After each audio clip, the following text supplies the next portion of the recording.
tick-tock, time to rock. And I said, tick-tock, time to rock, not tick-tock, time to whine all day like a bunch of sniveling little crybabies. Yep, we have one person with some degree of common sense here. This channel, Reasoned Answers, said, David is never late. The people of the chat are just early. Yes, the whiners, constant complainers of the chat are early. How could David make a type A person like me wait? Official late. Where is Jake? Good question. Good question. What is this? David doesn't open doors in that onesie. He breaks them. That's true. Because what I want, I take. What I don't, I break. All right. How's it going, Thaddeus? Pretty good. Had watched the latest Malik streams, but a lot of people expressed sympathy for me in the last chat. So I will say that these are weren't nearly as painful to go through. Malik is at his best when he is ranting and snitching on people. So the streams were not nearly as painful to go through. They were kind of even a little bit sort of entertaining. So we got a lot of material to cover from a much smaller set of clips that I had to go through. Black Angel said, Dawood is reddish again. Yeah, I don't know if that's because this weird auto thing is making me red, or it could be because I was just outside for an hour in the cold. So I might actually be red this time. But just for Black Angel to be happy, I will dial back the saturation, which should make me not red, even if I am actually physically red this time. And all right, that's pretty not red as far as I can tell. All right. So, Thaddeus, if I understand correctly, this show, if we get through these clips, will bring us up to date, right? Up to date as to everything that has happened up until this live stream, right? Yes, that is correct. We will be caught up. In theory, Malik was supposed to do a final live stream 2 nights ago and also last night. So it doesn't look like he's going to do it today either. He is almost out of time before Ramadan begins. We'll see if he does the final stream he promised. But he did preview quite a bit of what he was going to talk about in that final stream in the clips that we're going to see today. So we have a good idea of what he is going to expose about the Dawa community. Where'd that comment go? Yeah. So he's given us a preview of all the stuff he's about to back down on and not do anything with, right? Yep. Yeah, it does appear that he has backed down. He's like, it's going to be tonight. It'll be tonight at 10 p.m.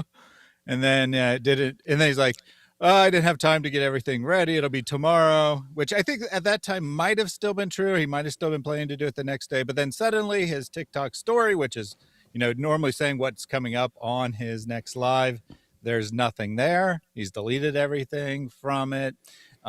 Just a little while ago, he had changed his profile picture a few days ago to a picture of the speaking Muslim. A few days ago, just a few hours ago, he changed it to, I believe, the clock tower in Mecca there. So he seems to have backed down.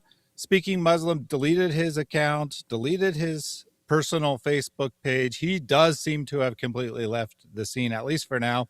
He might be back in a month, but I think he at least is smart enough to know that he needs to lie low because his career is in danger, because he's done some things that could get him disbarred, have his law license removed.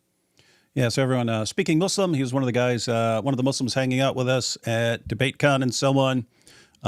He's the guy sitting beside Jake for some of the stuff. But yeah, turns out, according to Malik, based on what I've heard, Speaking Muslim is actually behind some of the doxing.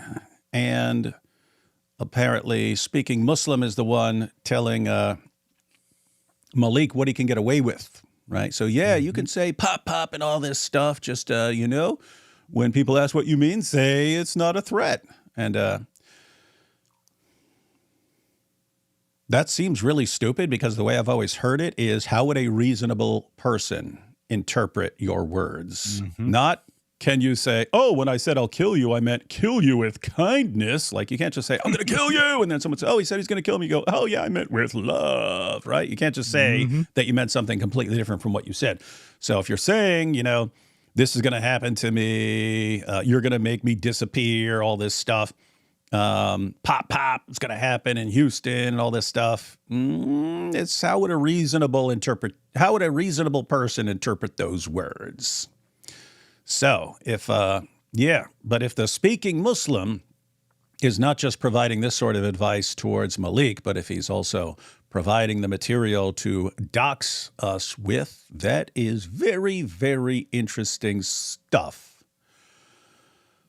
for the Bar Association in California. But we'll see. I don't know what the evidence is. I know they shared some screenshot. But yep, we're going to see it. So we're going to get all up to date here, ladies and gentlemen. And then Malik obviously is going to back down. He's not going to go through with exposing all these dudes like he said. And in the next day or two, he'll say, oh, it's just, you know, it's Ramadan. I can't do it anymore. And so he won't go through with all the stuff. Maybe he'll pull what he did after the, you know, where he leaked all the stuff that Warner and by implication many of the Dawa guys were doing. A couple of days later, he's like, oh, I just made it all up. So maybe I'll do that again. And here we have David, nice AC/DC reference from Bad Boy Buggy. What I want, I take. What I don't, I break. Yeah, it was funny. My dad used to quote parts of that, but just as sayings. And then he eventually told me it came from a song. But by that time, it had been adopted as like one of our family mottos. So the one I always grew up with was, if you're going to walk on thin ice, you might as well dance. So we know that one. The other is, it ain't a crime if you don't get caught. There's that one. And then sort of like third on the list would be, what I want, I take. What I don't, I break. And then connected to that, what I take, I stash. What I don't, I smash. But yeah, those last lines are from a song, AC/DC. That's true. Hang on. Let's take these first couple of super chats here, and then we'll jump into the first. We've got Thaddeus. If I start ranting too long, make me stop, because we've got a bunch of video clips to get through, and so I'll try to play more without interjecting and so on, so that we can get through all this, and then everyone's up to date. And then, like when Malik backs down and says, "Oh, sorry, I can't finish," blah blah blah. In other words, his handler. Based on what I've been hearing, it sounds like Malik is a mere puppet of other people who people have been saying Jake is implicated somehow. I haven't seen what any of this has to do with Jake, but I guess we'll see what's being said. But then speaking Muslim is actually telling him what to do and what to say and stuff like that. So sounds like Malik is a mere puppet in someone else's puppet show. And so he doesn't like it when the puppet masters are speaking down to him, because it's like, I'm the one taking the hits here. I'm the one taking the hits, not in the zoot sense, because Warner's not around, but I'm the one taking the hits here. And you guys are running your mouths like you're on everyone else's side and throwing me under the bus when you guys are the ones feeding me information. No. So then he'll threaten to expose them for their involvement when they have more to lose than he do. If you're a lawyer, that's your entire career gone. You get disbarred over that sort of thing. So they have more to lose, and so he'll threaten them, but they're just gonna put him in place. Say, look, man, okay, all right, we won't say that anymore, but shut your mouth, man, before we completely destroy you. So anyway, that's what's going on. But we want everyone up to date, and then here's what would be cool. I mean, it's cool either way. If he just throws everyone under the bus and exposes everyone, that's cool. Then everyone is exposed. But he's going to back down because he's a coward. So he's going to back down. But when that happens, that's cool, because it's going to be, he's going off for Ramadan. He's not going to be posting any more stuff. He's not going to be doxing anyone, not going to be ranting. And we can actually focus on other things like wrecking Islam and exposing Ramadan for the complete charade that it is. If you took everything Jesus said in the Sermon on the Mount, if you took everything Jesus said, and then you look specifically at the things he said not to do not do this and think you're good with God. If you took everything there that he said, do not do this, when he's talking about your deeds of righteousness, when he talks about prayer, when he talks about fasting, when you look at every single thing he said, do not do, and you roll all that up into a ball, you get Islam. And it's just amazing. We follow Jesus more than you. On what planet?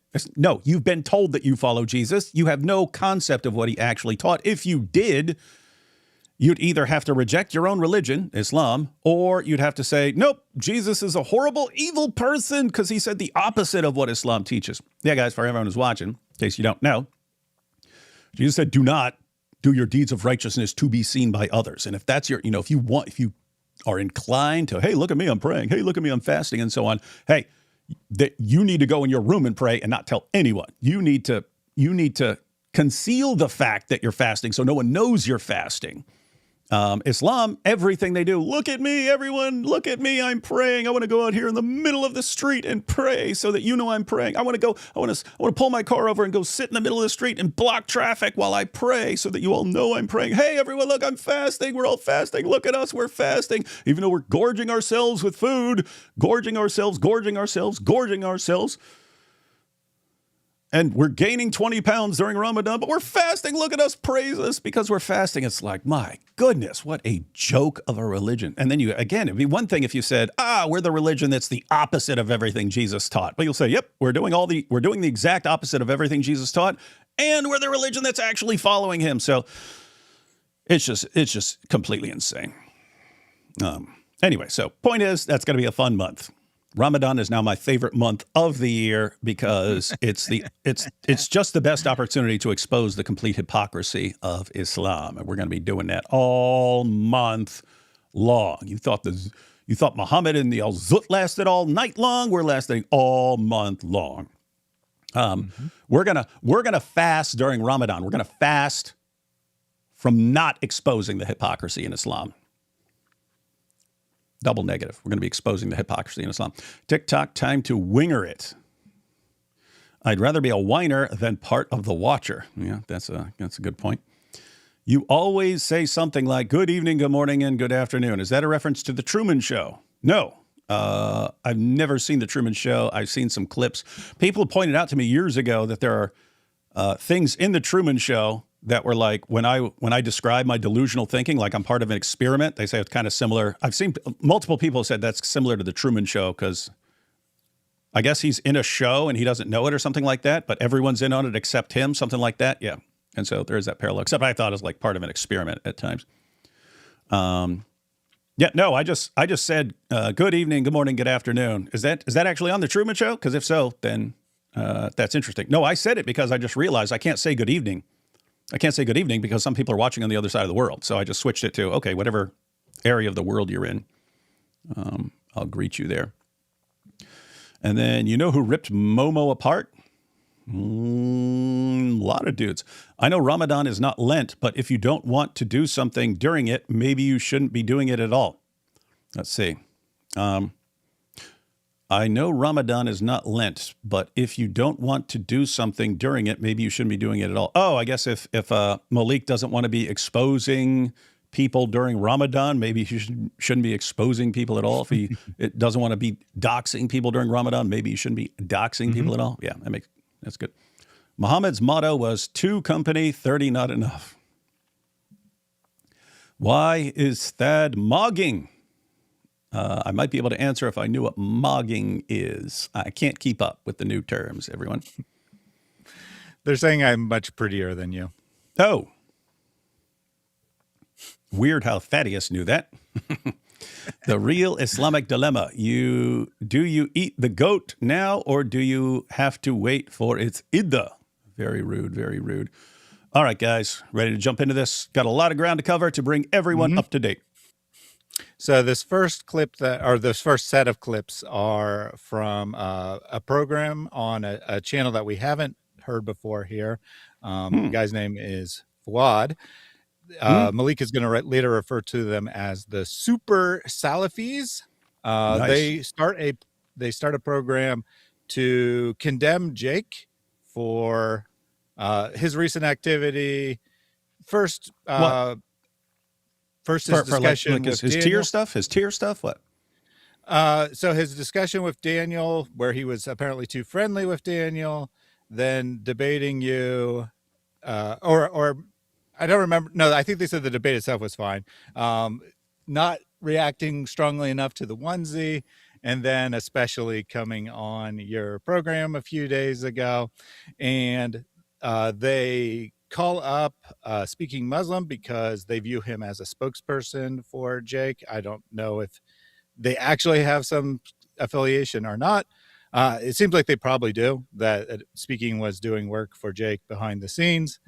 And they come to regret that quite a bit, because Malik shows up and Speaking Muslim and Malik are arguing with each other for most of the program. So we have a little bit of taste of them condemning Jake at the start, and then we get Malik and Speaking going back and forth. We have a bunch of people saying they're here from Giant DOC's stream. Apparently there's some YouTube issue going on right now, because a bunch of people are saying there's an issue with YouTube and the YouTube homepage and stuff. They're still able to comment here and so on. YouTube is bugging for real, I guess. So apparently there's some issue going on, which happens periodically. Let me just see. I guess people are still commenting, so.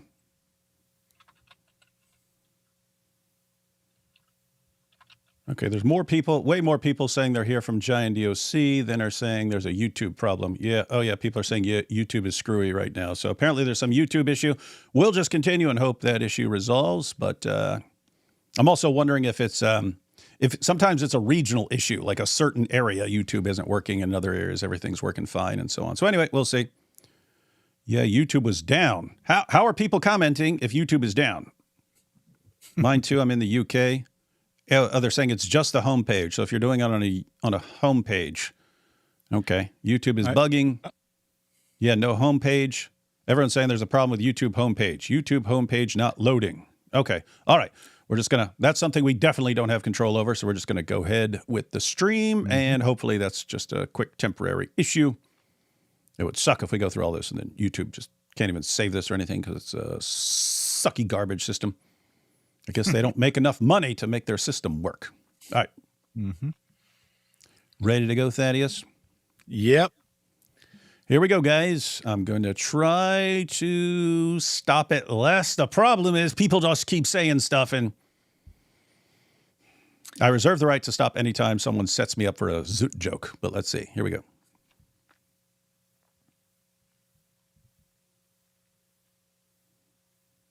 By the way, everybody that's here, can you send this live to Speaking Muslim? I know everybody knows Speaking Muslim. Send the live to Speaking Muslim. Hold up. Does Jake actually care about Allah and his messenger, or is he just a grifter? Fawad the original. Here we go. So yeah, always, when we do take these types of lives, there's always going to be like a section of people. Did you advise him privately? Did you advise him privately? Why didn't you take him by the hand and sit him in private, go to his house maybe, right? So just to put these people to sleep, right? Yes, we did advise him privately. Multiple brothers reached out to him. Fat lot of good it did.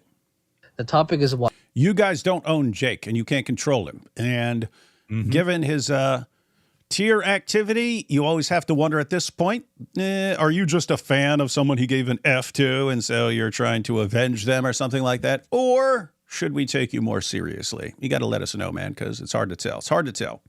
The topic is people who start debating kuffar, right? They debate kuffar to make a platform about themselves, right? They make a platform which the center of it is just themselves. It's not Islam. It's not defending Allah. It's not defending the Messenger, sallallahu alaihi wasallam. It's actually defending themselves. It's about themselves. So they use that to now debate the kuffar, make a name for themselves, and then they grift the Muslim community. I have to say, the Muslim community is like wide open for grifting. If I were an atheist who also keep in mind they're atheists who believe in objective moral values and things like that. If I were an atheist and I did not believe I have any, which is basically what I thought when I was an atheist, I don't have to follow any rules, I would be bleeding the Ummah dry because you guys are just set up for it. It's all panic mode over the avalanche of apostasy, and we will cling to absolutely anyone who says, I'm going to save I'm going to save the future generations of Muslims from becoming apostates and so on. So you've got a desperate community who will cling to anyone. That's like a flashing light to a grifter saying, here you go. Here's everything you want. It's all over here. So that's on you guys. You need to do something about that. They're talking about Jake, but they could be talking about anyone in the Islamic community, at least as far as like super popular guys go. I'm sure that there's some genuine people with smaller audiences, but all the popular guys seem to be almost exclusively about themselves and not really about Islam, let alone the community and helping out each other. It's like, I get mine, and if you also get something, well, I'm kind of jealous of that, and I don't want you to have it. Yeah. And I'm trying to think of like who doesn't seem like that. Like Sajid Lippam doesn't seem like he's grifting. Seems like he's more concerned about Islam. Fareed doesn't seem like he's grifting. Seems like he's concerned about Islam. But those just aren't the guys who become the most popular. All of the guys who become the most popular seem like total narcissists and grifters. So, but that's Islam. This brother here, Jake, right? This brother here that we're referring to, Jake, he ended up agreeing with Daniel Haqiqatu upon his shirky positions. Not only did he end up agreeing with him on his shirky position, he started saying to Daniel, I'm so proud of you. I'm so happy that you agree with the Wahhabi position. There's something we need to say, right? Yeah. So firstly, there's a brother named Dean Responds, right? You guys know him, right? So that brother, he made a mistake on that live, and we brought him to our live, and we explained to him the correct position. He agreed with us, and we left it. So this first issue is the 8-hour live stream between where Jake started with his new tier list, right? With everything F, and then Daniel called in, and then Dean called in. Apparently they didn't like something Dean said. They approached him, and Dean was like, hey, whatever you guys say, I believe you. But Jake was like, no, you guys are wrong. And so I got to call out Jake. I accidentally fast forwarded, so I'll just go I went back to the shirky thing. All right, here we go. This brother here, Jake, right? This brother here that we're referring to, Jake, he ended up agreeing with Daniel Haqiqatu upon his shirky positions. Smart. Not only did he end up pretty much all of Islam is just a bunch of shirk. But Islam is weird. It's like, let's commit maximum shirk, but just say that it's not shirk when we're doing it. Okay, well, if you can just say that shirk isn't shirk when you do it, then I don't even know how you condemn other people for their shirky positions. All of Islam is shirky. Agreeing with him on his shirky position. He started saying to Daniel, I'm so proud of you. I'm so happy that you agree with the Wahhabi position. There's something we need to say, right? Yeah. So firstly, there's a brother named Dean Responds, right? You guys know him, right? So that brother, he made a mistake on that live, and we brought him to our live, and we explained to him the correct position. He agreed with us, and we left it. Oh, did you explain to him that if Muhammad Hijab manipulates a woman and lies to her and dupes her into marrying him and then basically turns her into a prostitute, that Dean Responds shouldn't be saying, I don't care. Well, I don't care about that. If a girl falls for it, that's on her. What do I care? Did you guys explain that? Of course not. You don't care either. No. Major sin. And what's the ruling on somebody speaking about topics he doesn't know in Islam?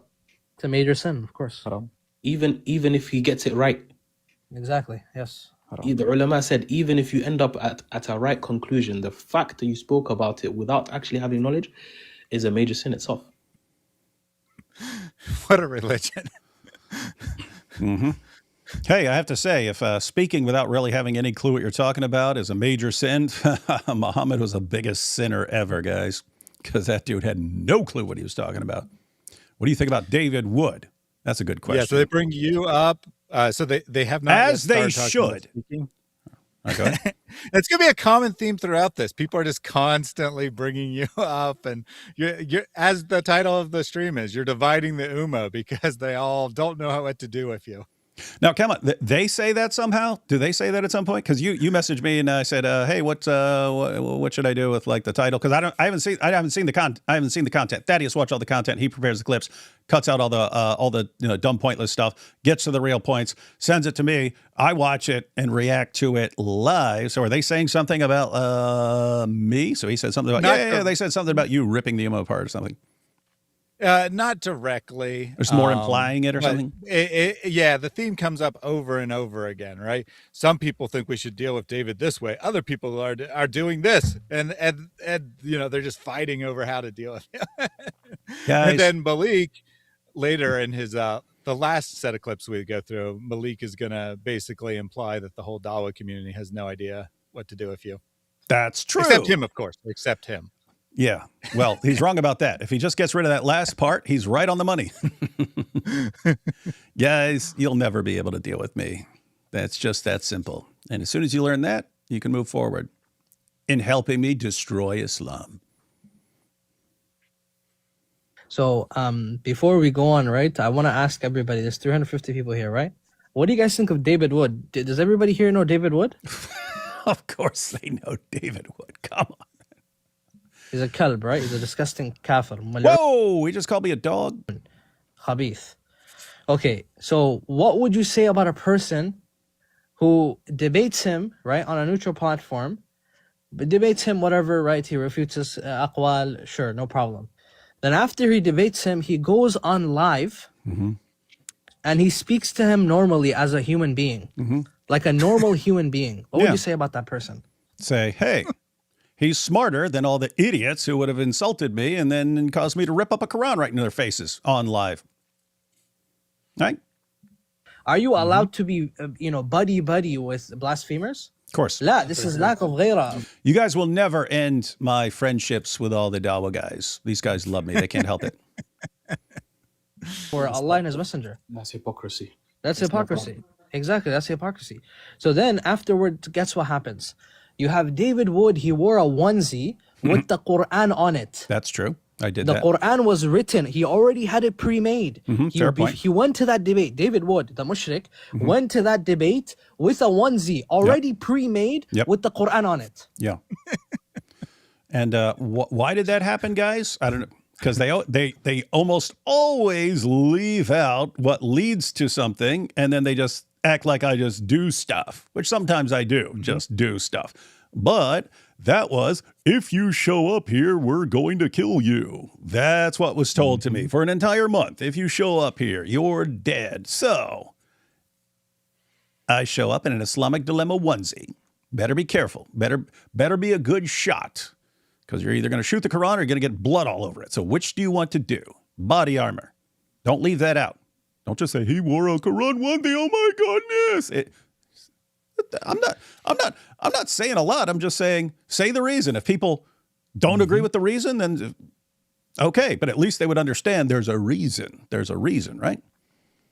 But they won't. They say, oh, this blasphemer, he showed up with a onesie. Yeah, you guys were threatening to kill me. Why don't you talk about that? Why do you never condemn the behavior that leads to the consequences, but you just whine like babies about the consequences? Weird religion. Well, they're gonna misrepresent Jake and the speaking Muslim as well. I don't remember for sure if it's in the clip, so I'll go ahead and say it now. But they're gonna say that you were already hanging out with them, chilling in the onesie, and they decided to start up a live stream so everyone else could see it, which is not remotely what happened. Right? They started a stream, and you happened to walk by, and then you walked by and a second time. I was not in a onesie. I wasn't in a onesie. And I wasn't going to I brought the onesie thinking, hey, I might wear this to the debate. I might wear it in the audience afterwards. I wasn't sure what exactly I was going to do with it. I had some ideas of things I could do with it.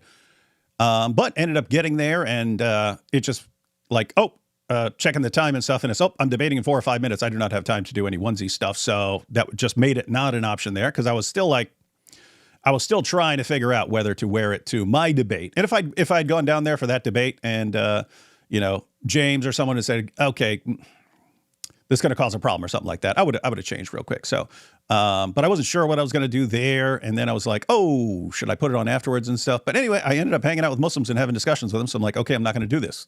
And then all of a sudden, Malik's on there running his mouth. It's like, all right, I'm going to go put this Quran onesie on. But I'm guessing that won't be part of this either. No, it won't. Imagine that. La'natullah alayh.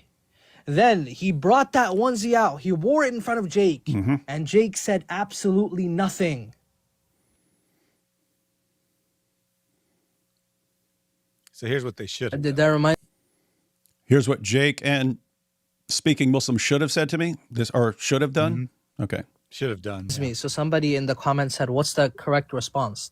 I'm going to quote you what the Prophet ﷺ's companion did. Abu Bakr radiallahu anh, he said, Umsus badra lat, which means suck the clit of a lat. Ooh. This is the correct response. You at least say something back to blaspheme them back. You think saying go suck the clitoris of Alat, that was one of the goddesses of the polytheists there. You think saying go perform oral sex on your goddess Alat would really bother me? Would that be like, no, I definitely need to go change out of this Quran onesie. They insulted the great goddess Alat. It is cool that they actually know that passage and are quoting it, because everyone, all the Muslims now, no, we would never say mean things about someone's religious beliefs and so on. What Muhammad's companion, Abu Bakr, said in the presence of Muhammad to a polytheist. This is Muhammad's closest companion, his father-in-law, because Muhammad married his daughter Aisha. This is the same guy who was so respected, he became the first of the rightly guided caliphs after Muhammad died. And this guy, how does he talk to people when he disagrees with their religious beliefs? Go perform oral sex on your goddess. So, just to be clear, following that example, everyone, would it be just totally, if we just take their standards and we say, okay, if that's your standard, we'll go ahead and communicate based on your standards. That'd be like saying, hey, why don't you, if you like Allah so much, why don't you go give him a BJ? Why don't you go bang Muhammad like the men of Al-Zut did? Do you see what I'm saying, guys? All the stuff, all the stuff we say that they whine, we would never say that. Where you get your religion from? That's a rule you guys make up now to pretend you don't respond like that, because you're in an environment where, unlike Abu Bakr, you can't just chop a guy's head off, right? Mm-hmm. Abu Bakr is in a position, this guy's surrounded by Muslims, so Abu Bakr can say whatever he wants. Anyway. Yeah, so notice, right? Jake, what is wrong with Jake? He was polite and friendly. He should have been rude and mean and insulted your goddess. That's what they're condemning him for. They are literally condemning him for being nice. Mm-hmm. Because they've... And it's funny because the fact that they were nice is the only reason a Quran didn't get ripped up right there in the hotel lobby. And that's what's amazing. They're like Malik in that your behavior is supposed to deliberately make me completely just shred your book and mock your prophet. And it's like, how do you not have the basic level of hikmah? Where's the hikmah? Zero hikmah, guys. Already done the cardinal sin. They've already done blasphemy. That's the other mistake. They've done blasphemy, therefore we can do anything. You understand we can do more blasphemy and different kinds and get more people involved, right? That's the same mistake Malik made. It's like, well, what are they going to do if I dox everybody and do all this? They already rip the Quran sometimes, so there's obviously nothing else they can do, right? Quran demolition ranch. Anyway. Saying chill out, David Wood, that's not good enough. That is not good enough. And then continuing on your live just to speak to him like a normal human being, as if he's not a subhuman animal, TikTok shop, That's just crazy.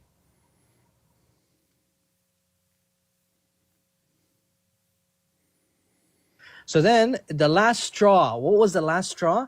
Yesterday he went on David Wood's podcast. Good. In front of Good 1,200 podcast. people, and he started debating the Dhimmi dilemma again. And the way he was speaking to David Wood is after like when me and Dior, like you guys see me on live with Dior, right? I have a dispute with him. Like I don't agree with him on something. We're going back and forth, right? We're discussing. He's making jokes. I'm making jokes, right? Sorry, Fuad, sorry. I'm so sorry. Yeah. Before this, did he not claim that this will be the last round of me doing debates with blasphemers, and I'm gonna stop after this, and I'm not gonna go back to it, and this is the end of it, right?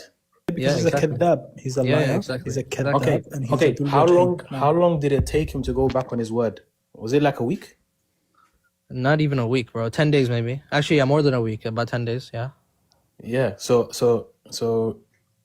within 10 days, the guy has gone back on his word, and he was on their panel, on their platform, talking to them like they were best friends. Yeah. So like there's that's no what I'm saying. adawa between them. There's no enmity between Yeah, them. there's no enmity. Yeah, there's no enmity between me and the blasphemer. Why would there be any enmity? What did I do? This is quite a religion. They are literally created this whole live stream to condemn Jake for being nice and trying to win Christians to his side. Mm-hmm. Yeah, and here's the thing. So Jake came on. Guess what? Everyone, especially Muslims who are like, these guys are right. Go look at the comments on that live stream. Most of them are praising Jake. And you say, oh, well, they don't care. No, if you're trying, keep in mind, there are people who love me. There are people who can't stand me. There are Christians who think I'm right. There are Christians who think I'm wrong. Jake, by coming over and actually having, I think it was on there for like 5 or 6 hours, having various discussions, explaining Islamic theology, having a discussion with David S., having a discussion with me and so on. Even if you hate me, okay, you should be thinking about the people who are watching, and the people who are watching, their opinion of Jake went way up. Mm-hmm. In other words, they'll be more inclined to take him seriously, not, oh, we're going to convert to Islam or something, but like, this is a guy who can at least have a civil discussion, right?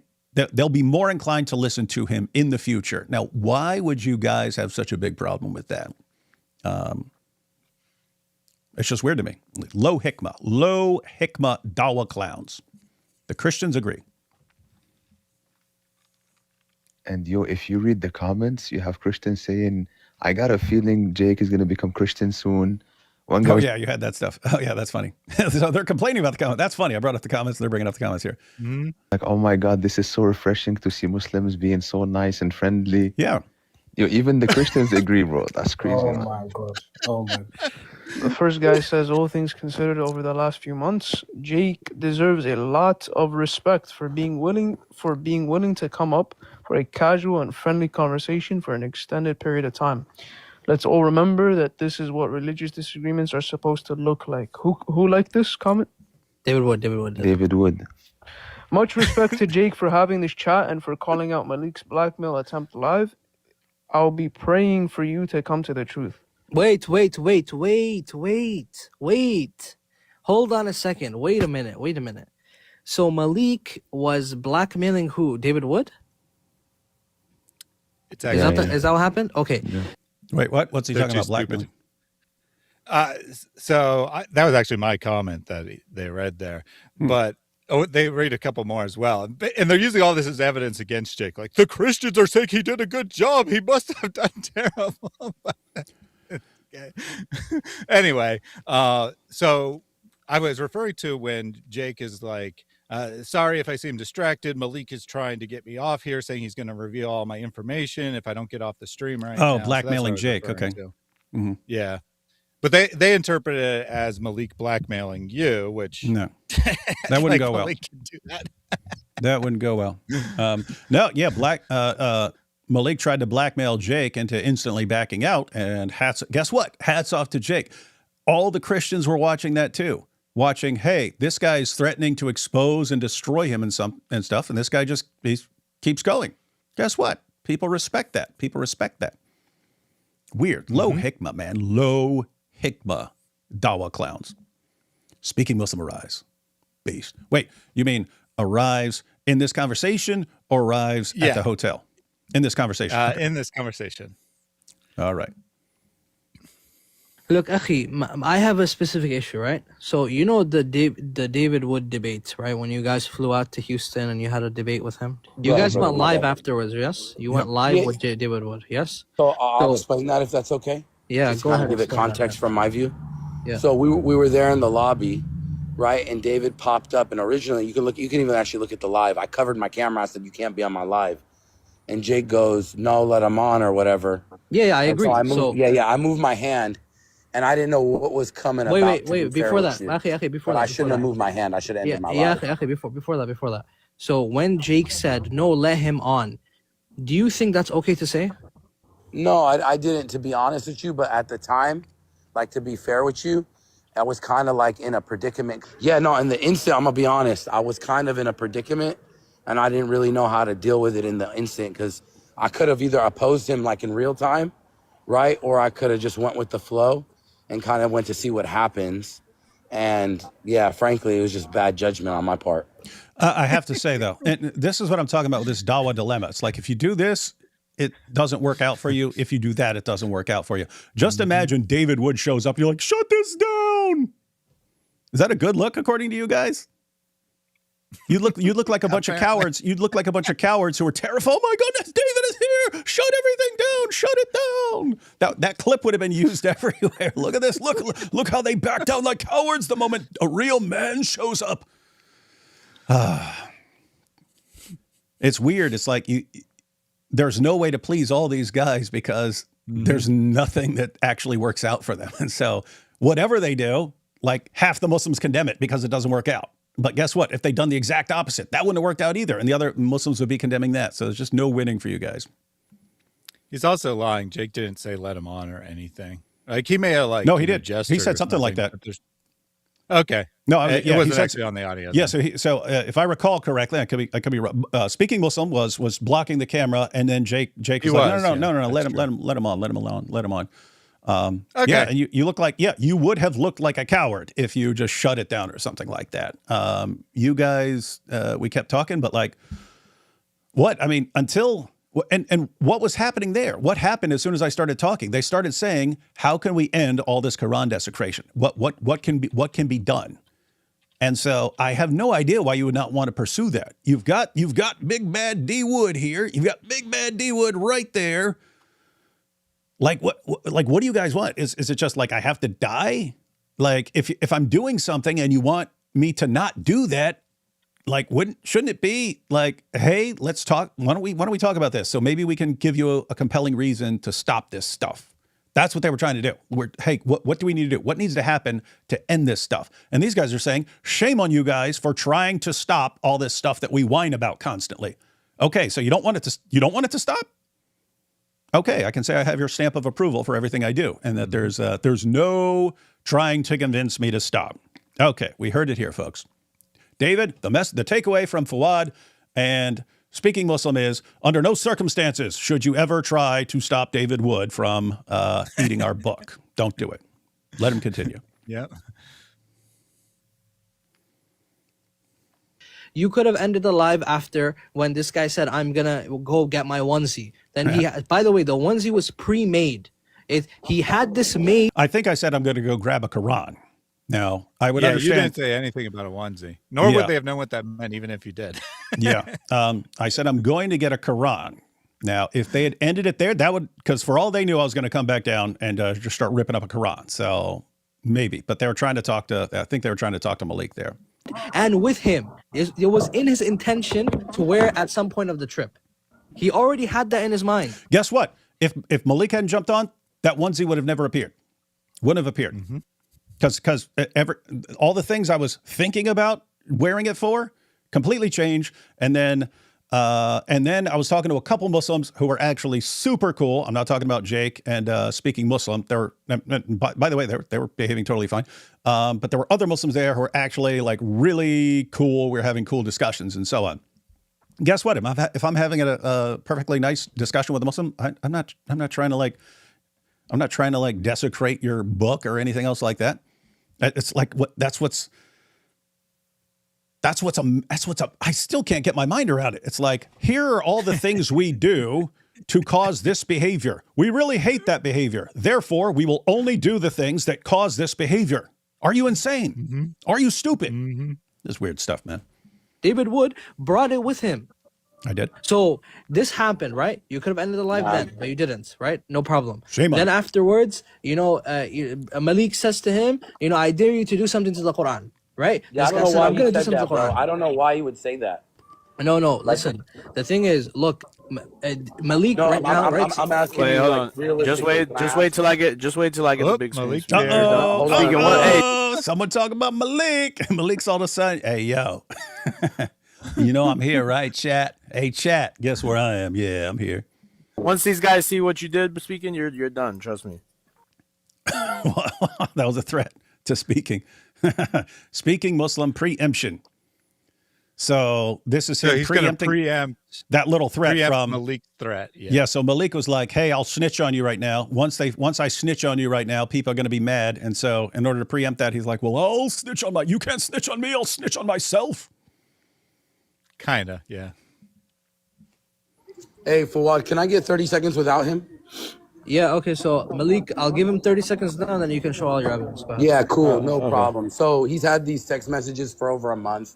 Over a year ago, I started trying to infiltrate Christian lives and Christian groups by sending out messages and sending out like false signals.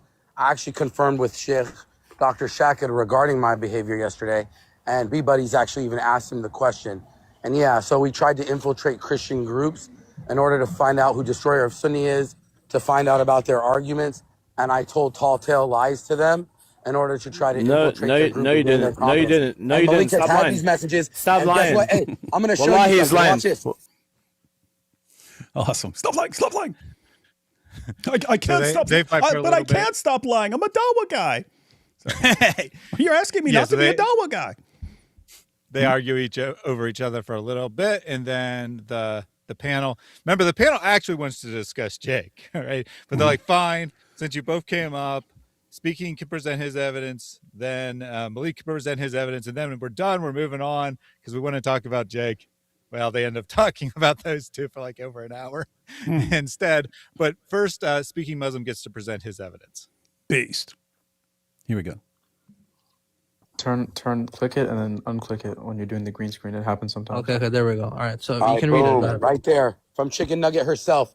Femto made me swear on Allah not to speak on your operation publicly that you had going on trying to narrow down moles for a year now. That's why I stood quiet on Malik's panel. You allowed Aki X to disrespect me like that because What he the hell is assumed- this? Yeah, that's Chicken Nugget admitting she knew about this, sitting All on right. your panel, staying quiet All right, while thank you sat you. there and All right, tafsired Fawad. me. Chicken nugget. So this whole dispute is whether Speaking Muslim legitimately had a dream about, or sorry, I'll say it's not a dream, but a waking vision about Jesus, or he made it up. So Speaking Muslim says he made it up. Malik says it was real. And that is what the whole dispute is over. So his evidence was, see, look, I told this other person about it, basically. So the idea here is Speaking Muslim is talking to Christians, sending messages to Christians. Guys, I had a vision of Jesus. What?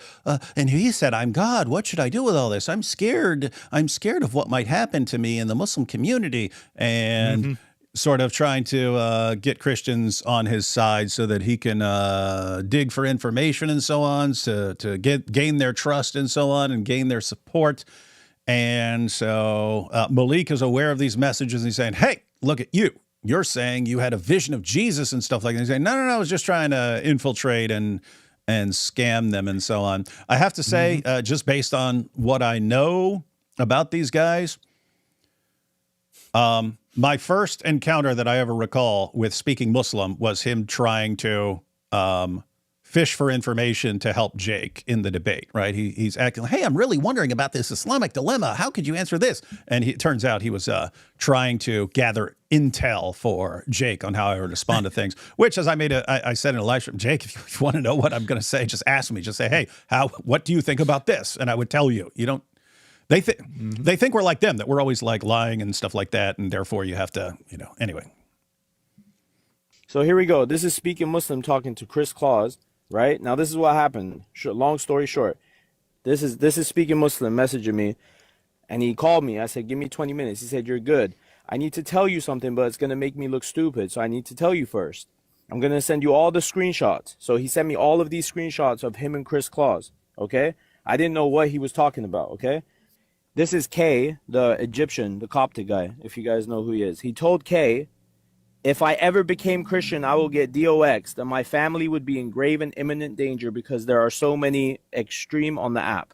Okay, so he's calling all the Muslims on the app extreme to Coptic, the blasphemer, right? Under the banner of so-called, I'm infiltrating them. Nobody asked him to infiltrate, by the way. This is him doing an infiltration on his own, getting us nothing, just giving information, okay? Then he went to...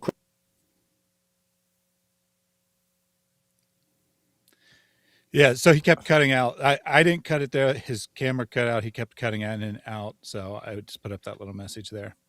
We're getting off topic, bro. Yeah, it seems like we are, bro. If it's not relevant, I need to go back to the other thing because that was more important.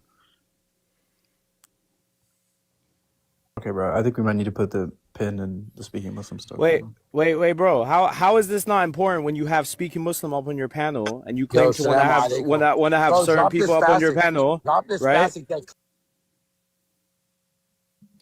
Let's take a couple super chats real quick because I wanted to get that. I haven't read it, but I saw that Chris Claus, he was the one. He's one of the people that Sneaking Muslim. That's a funny one. Sneaking Muslim was trying to either dupe if Malik is right or no, dupe if Sneaking Muslim is right, but was being honest with if Malik is right. But let's see what maybe Chris has something on this issue. Let's see. What's the pros and cons of proof texting Isaiah 48:16 for the Trinity? Well, not gonna go into detail on this right now because we're trying to get through a bunch of clips right now. But basically, in context, it's Yahweh speaking, and Yahweh says that he's being sent by Yahweh along with the spirit of Yahweh. So Yahweh sends Yahweh along with the spirit of Yahweh. That really looks like something's going on there. The only real response is just, it doesn't tell you that it's changing speakers. And it's actually like Isaiah or someone speaking there, because in context, it's Yahweh speaking throughout that passage. And so if he's the speaker, it's him saying that it's Yahweh saying that he's going to be sent by Yahweh and with the spirit of Yahweh. And so the alternative is no, it actually switches who the speaker is, but it doesn't tell you. And so as far as the text is concerned, it's pretty solid. Hello, short super chat today. Giant DOC got all my jizya money for today. That's cool. That's cool, Ida. Why Muslims quote our corrupt book saying don't judge. Yeah, I know. It's funny. Because they only quote our book when it's convenient. Give YouTube a break. They're just a small indie co. Yeah. Stop making fun of YouTube for take him by the hand. Make him understand. It's called the David Wood dilemma. They just don't know what to do with you. That's true. They can't figure it out. I still think you should have worn a 3-piece Quran suit. There's lots of future debates, man. Lots of future debates, J Pendragon. Watch out, D Wood. You know what they do to animals. Lol, zoot, zoot. Yeah. Okay, here we have Chris Claus, One Way Apologetics. He says, Speaking thought he was playing me, and I played him. I only put out one message, and he sent everything to Malik, and Malik put it all out. So didn't take a lot to uncover this plot. Mm-hmm. Oh, there's going to be more to it, though. I'll leave it for when we actually play the clips. But they're going to dispute about stuff that we wouldn't have known, and Chris wouldn't have known either, because it was stuff they're telling each other. Based. And here we have, imagine infiltrating a group only to get flamed. Yeah, I know. Imagine, haha, I've got my awesome plot. And here's what, guys, you notice this, Malik? Here's what I'm going to do. And I got my plot. And Jake, here, I've got my plot. And Sneaking Muslim, haha, here's what I'm doing. And they're all just like going down in flames. Oh, boy. What a religion. Jake the Snake, here we go. And this guy, Jake, snaked us out, snaked all of us out, right? And he said, I'm not scared of you. I have something. Actually, Fuad, it's the opposite. Jake told me and Henny on the phone, and I'll take Mubahala, that he has stuff on you, Fuad. And that if you go against him, he's going to bring stuff from Clubhouse days against you. Ooh, Yeah, so he can do that all he wants. It doesn't matter. No, but He can do what whatever he what I'm saying is I Yeah. don't have any blackmail against Jake. Listen.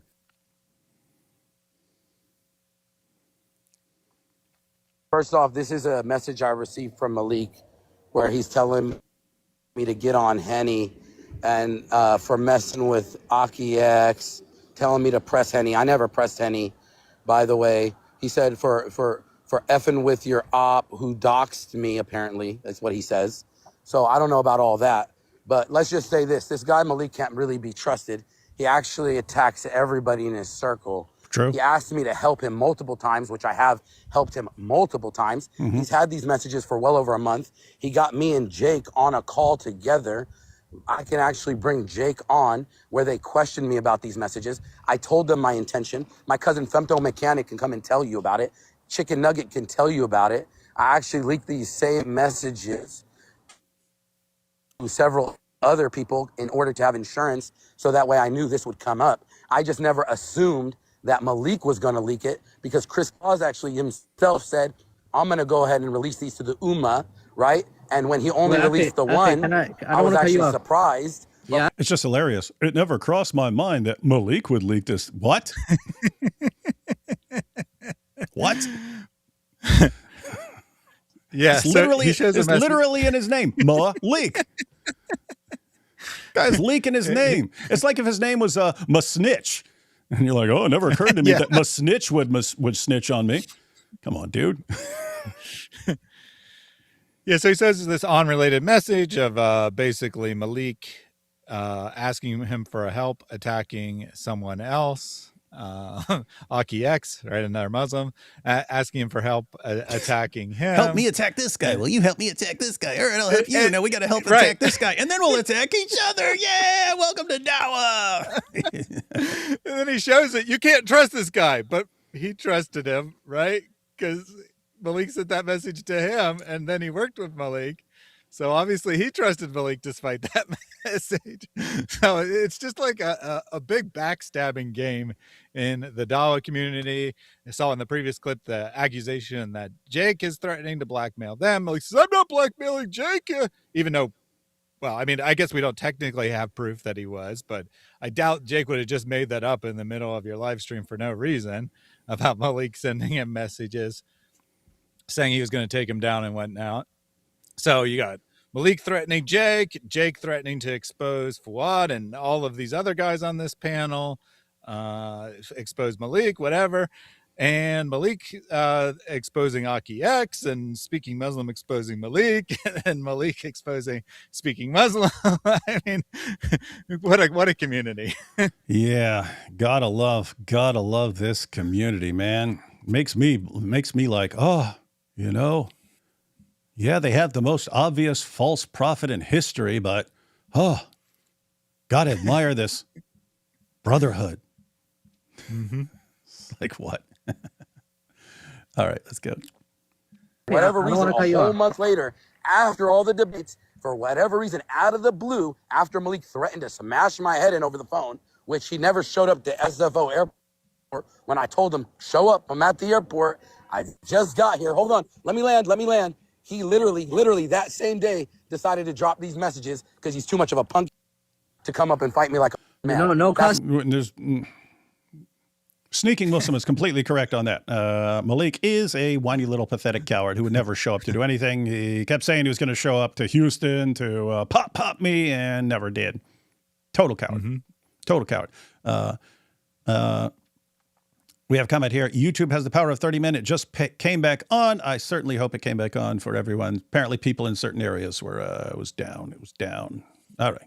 Hopefully that's resolved. We'll see. You know, cousin. Speaking Doxing Muslim. they don't have a problem with, attacking each other, but they're like, please don't cuss on our panel. We're kick anyone who cusses on our panel. And I did censor him cussing there, and he does apologize for it. And then they have to kick Malik for cussing, and then they kick some other guy for cussing. Right? But they really don't like cussing on their panel, guys.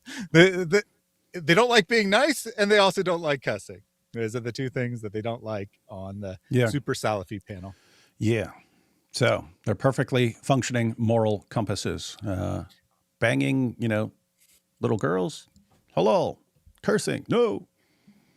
So before you play this, on that last one, it wasn't obvious, but there's a little black bar at the top. Malik's phone number was on the screenshot, and now Malik is going to throw a hissy fit that screenshot. He's not throwing a hissy fit of his conversation being revealed. He's throwing a hissy fit that his phone number was on the screenshot. Wait, the guy who doxes people left and right got upset that someone put his phone number on the screen.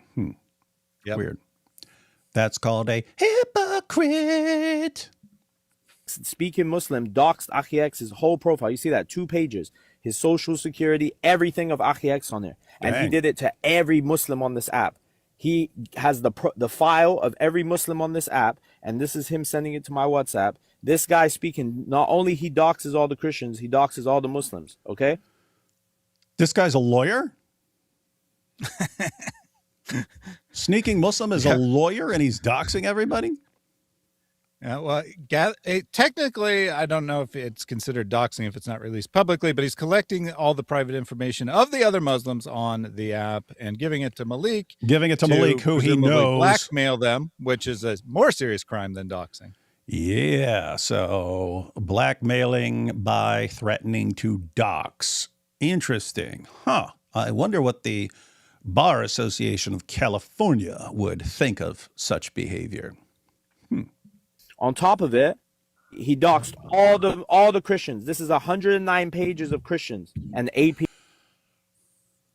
Sneaking Muslim gave 109 pages of information to dox Christians with to a guy that he knows will use that to dox them with. So was Malik out there doing all this research and so on? No. Sounds like it was Sneaking Muslim. That he's sending me their stuff, but then they're going to the Christians saying we condemn Malik for doxing, but you're the one sending all the information. Yeah, notice that's what ticked him off, right? Yeah, sneaking Muslims coming. Hey, yeah, guys, just so you know, we're on your side. We don't like this stuff Malik is doing. We condemn that. Let's get along. And Malik's looking at this, going, "What? You're the one who gave me all that stuff." Interesting that all this plotting is coming out. Interesting. You and Jake sent me all the information. Whoa! He said you and Jake sent me all the information. Yeah, Jake, so I don't know. Jake. Yeah, Jake too. Jake walking up to God. Yeah, I don't approve of all this stuff. Malik says Jake is one of the guys sending him the stuff to use. Good to know. Yeah, just to be clear, we don't have any proof of Jake being involved, just the accusation of Malik. Yeah, Sneaking was admitting it to some extent, right? Yeah, Sneaking admits it, and there's screenshots, right, showing that the information came from the Sneaking Muslim.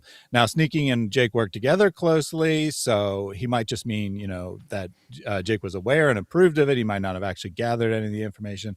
Although the earlier accusation was that Jake did gather information on Muslims, at least, to intimidate them or keep them quiet or whatever, which is not surprising. We knew that they all do that already. But nonetheless, possibility of Jake being involved. Speaking Muslim, however, 100% involved. And guys, you got all these. Who you got? You got Naomi. Naomi. Now she's young. We're not gonna hold that against her. The point is, you got to respond to this stuff. But you do have Christians. You do have Christians who will, David, why are you doing this? Why are you doing this? You guys see what they're doing? They're compiling information to dox Christians and Muslims as a way of blackmailing and threatening them into going along with whatever they say. You just want to let that go? You just want to let them do that? I don't. When they come up with that as a plan, I say you crush them. You absolutely crush them and make them regret that they ever thought of that. As an example to future generations who might come up with the same brilliant idea. You have to crush that stuff. We can't just have everyone being doxxed and so on. And with the Muslims too. It can't be every time a Muslim asks a question or something like this, or questions something, or says, I don't really see any evidence. Oh yeah, well, we'll dox your family. No, we don't want that happening to Muslims either. These guys are obsessed with controlling the world, and they're pathetic losers who have no business controlling anything, and they're getting what they deserve right now in all of this. So this next segment is probably why Speaking Muslim has deleted his social media accounts. Uh-oh, here we go. Look, all the info I provided was This is literally sneaking. public info at this guy's request. Public info, nothing private, all publicly available information. And then he sits there and takes all the credit for supposedly going after David Wood. So Malik, was I doing little shit for you? Because you told everybody, oh, I just had them doing little things for me. So what is it, Malik? Are you lying? Am I doing all the heavy lifting, or am I doing none of the heavy lifting? Because you just sound like a freaking liar right now. Just to say this, yeah. Which one is? Guys, everyone, that's a lawyer admitting he was doing the heavy lifting for Malik when Malik was doxing us. That's a lawyer admitting he was providing the ammunition for Malik to dox and threaten and blackmail both Christians and Muslims. This is an actual lawyer with a law firm, because I know his law firm, and it's named after him. So he's a criminal defense attorney in California. I know his name. I'm not even like these guys. I'm not interested in that. I just want you guys to know that how dumb these guys are. But yeah, and he just confessed it in a live stream, and then afterwards apparently deletes all his stuff because he realized what an idiot he is for doing all that stuff, and then for basically confessing it on TikTok in a live stream. We have a question here. What's doxing mean? Doxing is when you share people's information about how to find them or how to where they live or something, with the intent of this leading to harassment or threats or something like that. So, in other words, exactly what these guys are using it for. Exactly what Sneaking Muslim and Malik are using it for. That is the definition of what doxing is. They're both in California, and doxing is illegal in California. They're both breaking the law. Now, for Malik, that'd be a little slap on the wrist or something like that. Although he's done it so many times, that could add up to something more serious. And he's committed a bunch of other crimes along the way. With Sneaking, this guy's a lawyer. He's a lawyer and was using helping someone dox in order to blackmail them. He's a lawyer. He's in trouble, guys. He's in trouble. And he knows it, which is why I delete all his stuff, hoping people forget about him and not go to the bar association. Good luck with that, buddy. Malik, Wait. tag David Wood and A Plus anyone and IP and all these guys. Am I the actual genius behind the scene, or are you the guy running the show, Malik? I'm not really sure anymore. Because now you're claiming I got all the files on everybody.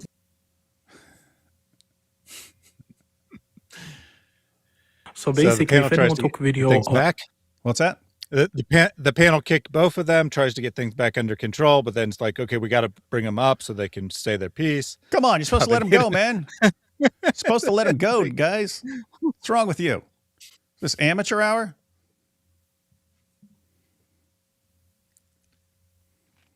So basically, if anyone took video of that screen recording, inshallah, fear Allah, and do not send that to anyone, because the brother doesn't want his number to be out there. Secondly, guys, this video, it started off as a, Talking about Malik's number? Yes, Malik's guys, number. I have Malik's name, his number, his address. I ever shared any of that stuff?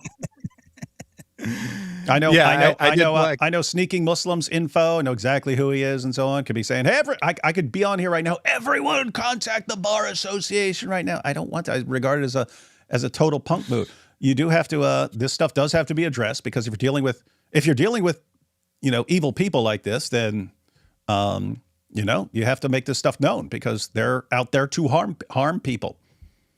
And so, yeah, don't worry. All this is being dealt with, guys. I just don't like the idea of just doxing everyone on screen because I think it's I've said it before. There's no other way to say it, guys. It's a bitch move.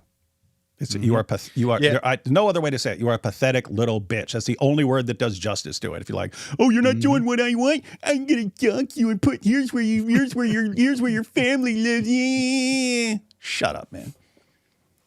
Yeah, so I didn't include it in the clips because it was just them yelling over each other. You could barely make it out. But Malik was yelling and screaming about how his number was put on the screen, and he makes all the people on the panel swear by Allah that they didn't notice that his number was on the screen and so forth. Actually, that could actually still be coming up when he comes back. I'm not sure one way or another whether I clipped that. But you haven't seen it, but he was quite upset that his number was put on the screen. Bro, stop posting that shit, man. Stop posting that shit. Stop for Allah, bro. Or stop posting that. Why are you guys posting that? Okay, guys, look. Fear Allah. Wallahi, don't. Fear Allah, bro. Fear Allah, bro. Fear Allah subhanahu wa ta'ala. Mods mute everybody. Mods mute everybody, bro. Mods mute everybody. All right, you know what, bro? Honestly, the way this guy operates, it doesn't even matter. Yeah, so this was a waste of time. This was my mistake for bringing him up because I don't care about. It's not a waste of time. We got lots of valuable intel out of this. Thank you for your powerful work. We thought it was. I mean, we knew that other people were helping Malik, but now we know who was helping Malik, and one of the guys is a lawyer in California. It's good to know, and he just confessed everything. That's called self-snitching. So you got Malik the snitch, and you have a lawyer who's actually a self-snitch. Hey, sneaking Muslim, you should seriously watch Bruce Rivers, the criminal lawyer. He's a way better criminal lawyer than you. Like, rule number 1, do not self-snitch. Don't self-snitch. Don't do that. Don't be telling people all the stuff that you've been doing, just handing people information against you. Don't do it. He apparently didn't learn that lesson in law school. I tried to explain. Look, astaghfirullah. Look, we don't care about this stuff. Can I just have? I'm sorry. I know I talk a lot. Yeah, actually, look, I need look, I can't, bro. This doesn't matter to me, bro. I was talking to you about something specific about blasphemy. I don't know why I got to this. And I don't know why this guy's been attacking me for 5 days. By the way, this is the 5th day he's pulled this crap. Don't worry. Yeah, you're in a bit of a predicament, sneaking Muslim, but we do know that little coward Malik is going to back down. He's not going to. It's basically what we have now on video. That's what we have to deal with because we know that's been dealt with behind the scenes, and that he's going to shut his little mouth. Yeah. So just to be clear, Malik was, whining to his audience about Jake, or I'm sorry, not Jake, about Speaking's little vision or whatever for a couple days before this, right? That's why he said it's been going on for 5 days. I think he. Confirmed him a couple times privately and then put on his little show as well. We didn't see that clip because it wasn't necessary, but he was talking about it a couple days prior to this. But I never said Jesus is God. I never said anything like that. What I said was I heard a voice in my head that said Jesus was God. But I actually, and I did actually hear this at one point, and I thought it was a jinn. Wait, what? And I actually went to pray. What the heck? Then he admits that it's true? Yeah. So wait, this guy hears a voice. Hey, I'm Jesus, and just so you know, I'm God. And you're like, oh, it's a jinn. But let me go tell the Christians, maybe I can use this voice in my head to gather intel from the Christians. But he just admitted that it's real. Oh my goodness, this is wild stuff, man. Hold up. For real? Right, which is what Malik was attacking for him, saying it was real. It wasn't just made up. Let me back up a little. That was crazy, man. It was the jinn. But I never said Jesus is God. I never said anything like that. What I said was I heard a voice in my head that said Jesus was God. But I actually, and I did actually hear this at one point, and I thought it was a jinn. Yo, and I actually went to pray. You gonna drop me, bro, for real? Like, and I told this to this guy. You're letting this guy trash talk. Come on. Seriously, Malik, let this guy finish. He's talking about his voice telling him that Jesus is God. And you're like, oh, you're going to kick me after you dox me? Oh, my goodness. Shut up for once, man. We want to hear this. I Talk told shit. this I'm Put to not. my this I'm number guy. up. not. I'm not. Put I irrelevant told shit this up, to bro. this And guy, y'all want me and to I say that you told guys him. are fair? So they're both I don't know kicked what this again. live has turned into, right? We addressed everything that we needed to address. Right? Yeah, you did. We No, addressed it's everything not that. We needed to didn't address. address it, bro. I wasn't able to address it. The thing You addressed everything you needed to address. You gave us everything we needed. We didn't have any of this. We didn't have any of this. Now we do. Thank you. Thank you. is, look, my issue was what happened on that day, and I couldn't address it because it got derailed. We started talking about him falling to naqd. All I wanted was a clarification. If you say I'm a Christian or these things, right? Is it kufr for him to say that? Yes or no? Yeah, Yes yeah, or no? of course. It's If kufr. somebody Okay. said, So now I just somebody want him to says, repent publicly. I want him to repent publicly. wait. They're talking about sneaking Muslim there.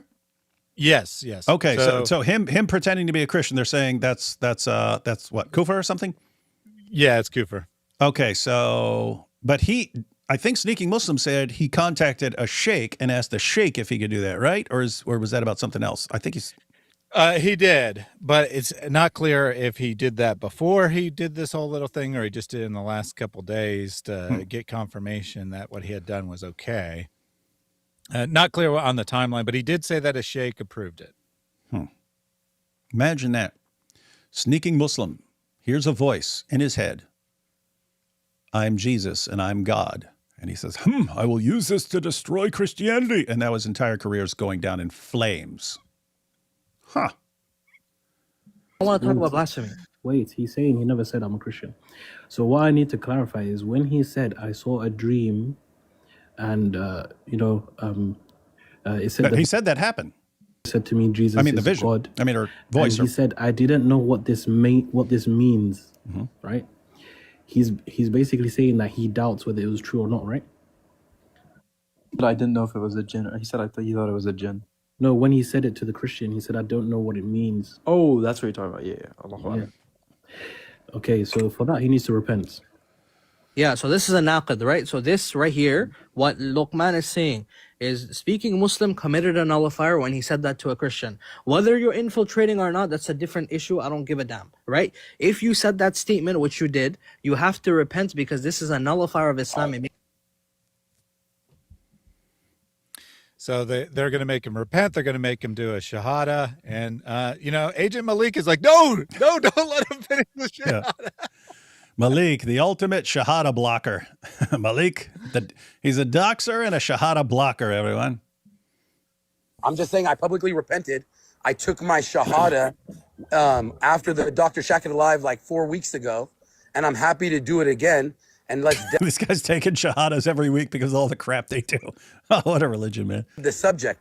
But this guy is simply going to keep coming after me. He's already. How much are you gonna talk, bro? Like, how much are you gonna talk more than me on here? Like, how much do you need people to believe? I'm not what even you're saying? talking. It's weird. Like, sometimes I can't help but like Malik. It's so weird, man.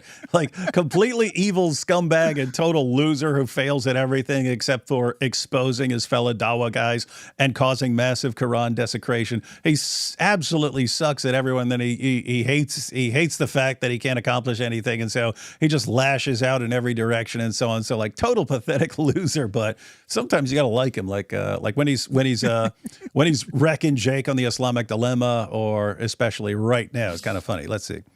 You, bro. I'm talking to How much you need to convince the audience right now? I don't No, have to. look. Can I just They say asked something? me to come up and publicly repent. I'm happy to do it. Fuad, let me just tell you something real quick. What? Did you want me to Let me publicly snitch more. repent or not? Let me snitch some more. So notice what went on here today. I didn't get to speak much. My number got doxed. You let this guy talk nonsense while I'm bringing substance and facts to the table. He didn't bring anything to the table. Okay. With him and Jake. My name was mentioned in the video with Jake. Yet you guys say you're on Quran and Sunnah. And this is why, Liban, I have a problem with you, Fuad, and your little boys over here. And that's why you're all getting snitched on. I'm going to expose you all. I've got the list. I've got the list of everything about you provided by the guy who's Sneaking Muslim right now that you're telling to take the shahada. And I'm going to... Come on, Malik. You can do it, man. Don't back down now, Malik. You're so close. It's fake. You guys are claiming they're fake, but you guys are fake too. the way you operate. Oh. Now Jake debated 3 of them, and now he wants to go be Kiki and these people. We have, bro, this is an act of kufr. This is traitor. This is infiltrating the deen, okay? This is not about blasphemy. You guys don't even know the problem. The problem is not sitting with blasphemers. These are people who ally, chapter 5, verse 51. They ally with the Christians over the Muslim. This is an act that the Prophet...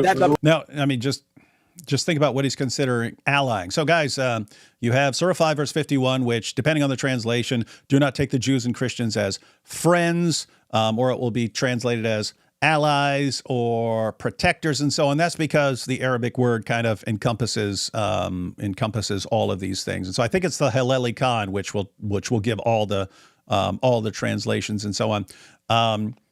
But Malik is interpreting simply like going on a podcast with someone or not screaming at someone in a hotel lobby or something like that. That's allying.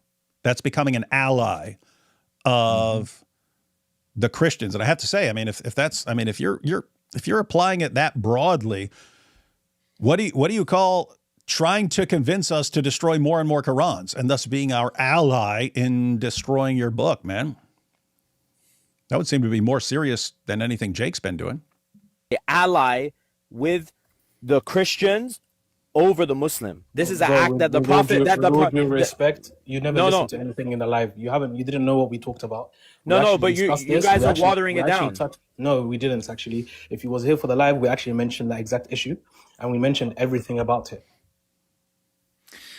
So in his last statement there, right, he starts beefing with them saying, you guys are not calling out Jake well enough. And they're like, you didn't watch anything, right?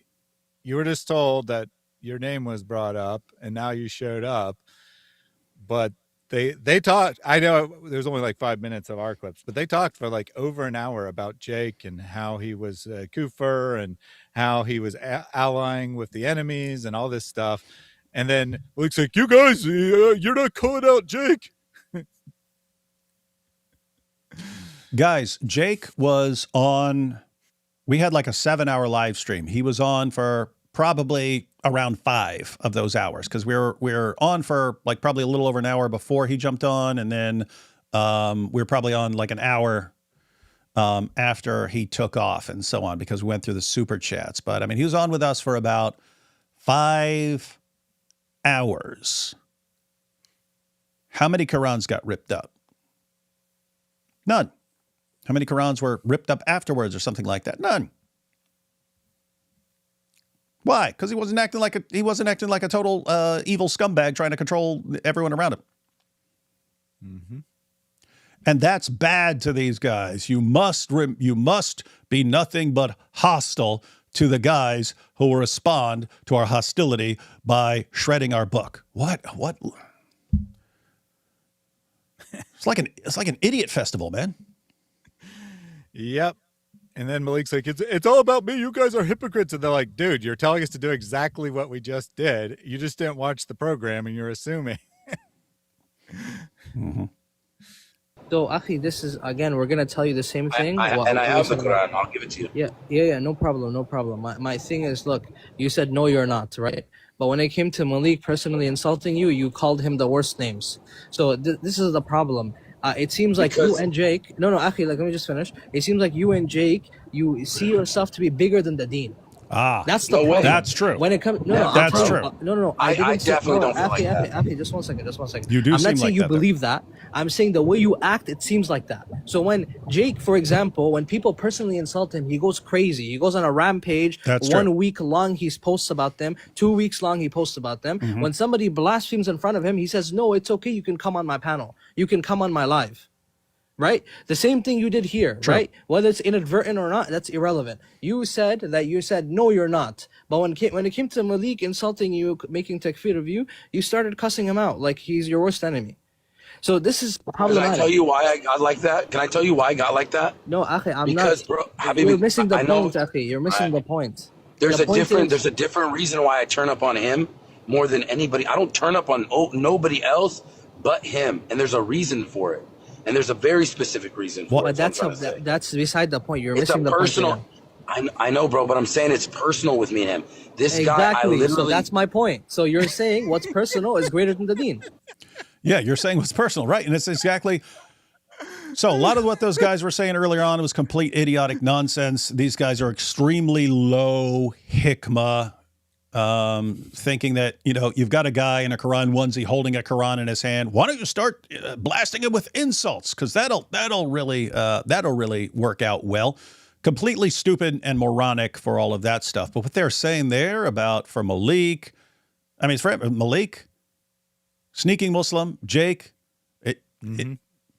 attacking them seems to bother them way more than saying something about Islam or Muhammad or anything else, the Quran. It's like that's where they draw the line. Don't say anything about me. That's when I start flipping out. They seem right on the money there, but that's pretty obvious. The rest of the guys on this panel, right, they have some, to us, very strange ideas that, like, having a friendly conversation is a bad thing and such. But they are 100% right. They had a very civil conversation, right, between all of them throughout. And then Speaking Muslim shows up, and he wants to make it all about he wants to make the whole thing about justifying his own actions. Then Malik shows up, and then those two are arguing back and forth. And despite multiple attempts to reel them in by the hosts of the show, they both wanted to make it all about them. And the panel's right about that, right? They are 100% right that to those guys and to most of the Dawa guys, frankly, it's about them. It's not really about Islam. And we're going to see Malik's reaction in the next clip because he starts a live of his own. And although this had been building since the debate, and, you know, as said, it you know, been going back and forth between Speaking before this, that panel is probably what made him say that I'm done, right? I am done. I'm getting out of this game. I'm going to do my final live stream. So that panel is probably the final straw of setting Malik off. Based. All right, guys. So we're going to check out Malik's response to all this. So they wouldn't let him talk as much as he wanted to talk. So he ran off and did his own stream, and Thaddeus found the highlights for us. Let's catch up on the super chats real quick, and we'll jump into that next clip. Here we have My Fairy Tale Life pointing out people were even respectful in the chat when Jake was here. Right. Didn't come with a bunch of insults. It's like, here, let me explain what I actually believe and ask you some questions about what you believe. And everyone will be better informed about what we all believe and so on. No, you can't do that. You should just be screaming at them and demanding that they rip up the Quran like Malik does. Wow, what a religion. Suckers better not be blaspheming my boy Ezra. Yeah, that is good advice. Jake to Malik. David was shaking during the debate. He's so scared. 5 minutes later, do you guys love my new onesie? David, were you shaking in the onesie? Yeah, we've got video of everything. Got video of me when I'm talking, and he says I was shaking. Got video of me in the onesie. Yeah, I was the one shaking, right? Not these guys. The Dawah Bros are having a snitch off. I know. It's like they're in a competition to see who can snitch the most, and it's like they're all winning. They're doing a bang-up job. Situation reminds me of a man put a stick in spokes meme. Oh yeah. Stick a stick in your own spokes and then you fly off and wonder what went wrong. You should always assume Malik would leak. He introduces himself as, hi, I'm Malik. It's the only thing I trust about him. He's the leak. That's true. That is true. Always Sunny in Philadelphia type shenanigans. Yep, it is just like that. Traitoro was a traitor. Say it ain't so, Momo. Allah is the greatest of backstabbers. Momo Mafia. Yep, he's pretty good at that. Goats are for eating, not for, something else. Mr. Wood, it's a punk. Yeah, you got to say it right. I am Jesus and I am God. Isn't that everything they've been asking for? Yeah. And then and then he goes down in flames. Thoughts on Rupert Lowe's speech on Friday, D. Wood? I have not seen it. I'll check it out. Two more real quick. Inspired by Saint Murad, I've started translating Quran in the prose of Oriental Orthodox monophytism. With only consonants, you can have it say anything. Yeah, the stuff was added later, guys. Stuff was added later. And so it allowed people to kind of make the words what they wanted. Jake's ultimate hypothetical. Previous corruption verse. Jake's ultimate hypothetical. Previous corruption verse is trying to put Christians in the Richard Dawkins nothing could convince you position. Yeah, I told him what I think. So, yeah. So the question was, what if you had a hypothetical verse of the Quran that said, hey, the previous scriptures have been corrupted. What then, David? Would you still maintain the Islamic dilemma? And I said, no, that would defeat the Islamic dilemma if the Quran actually said the previous scriptures were corrupted. But you just have a different problem. You'd have a contradiction because you'd have all the verses that are affirming the inspiration, preservation, authority of the previous scriptures, and then a verse saying they've been corrupted. So it'd just be a contradiction. But I said what he could do is if he had something like this and he could go through, and I offered him multiple times, I said, you really want to do something, then let's just do a stream where we go kind of verse by verse with the Islamic dilemma, all the verses, and you give me a more plausible interpretation of these verses than what the verses sound like to us. That's what you do. No, there's another way to interpret it that actually makes sense. I look at some of these verses, I can't imagine anything else, any other interpretation making sense without just saying Allah is just a terrible, terrible communicator. And you can't say Allah's a terrible communicator because he brags about being a clear communicator and so on. That's the point. There's no way out of this. And hypotheticals and so on are just not going to help. Okay, Thaddeus, we ready to jump into this next clip? So this is Malik's reaction, right? Yep. To all this. All right. So Malik didn't get to say what he wanted to say, but he has his own live stream, and then he can say what he wants to say. Let's hear what the man has to say.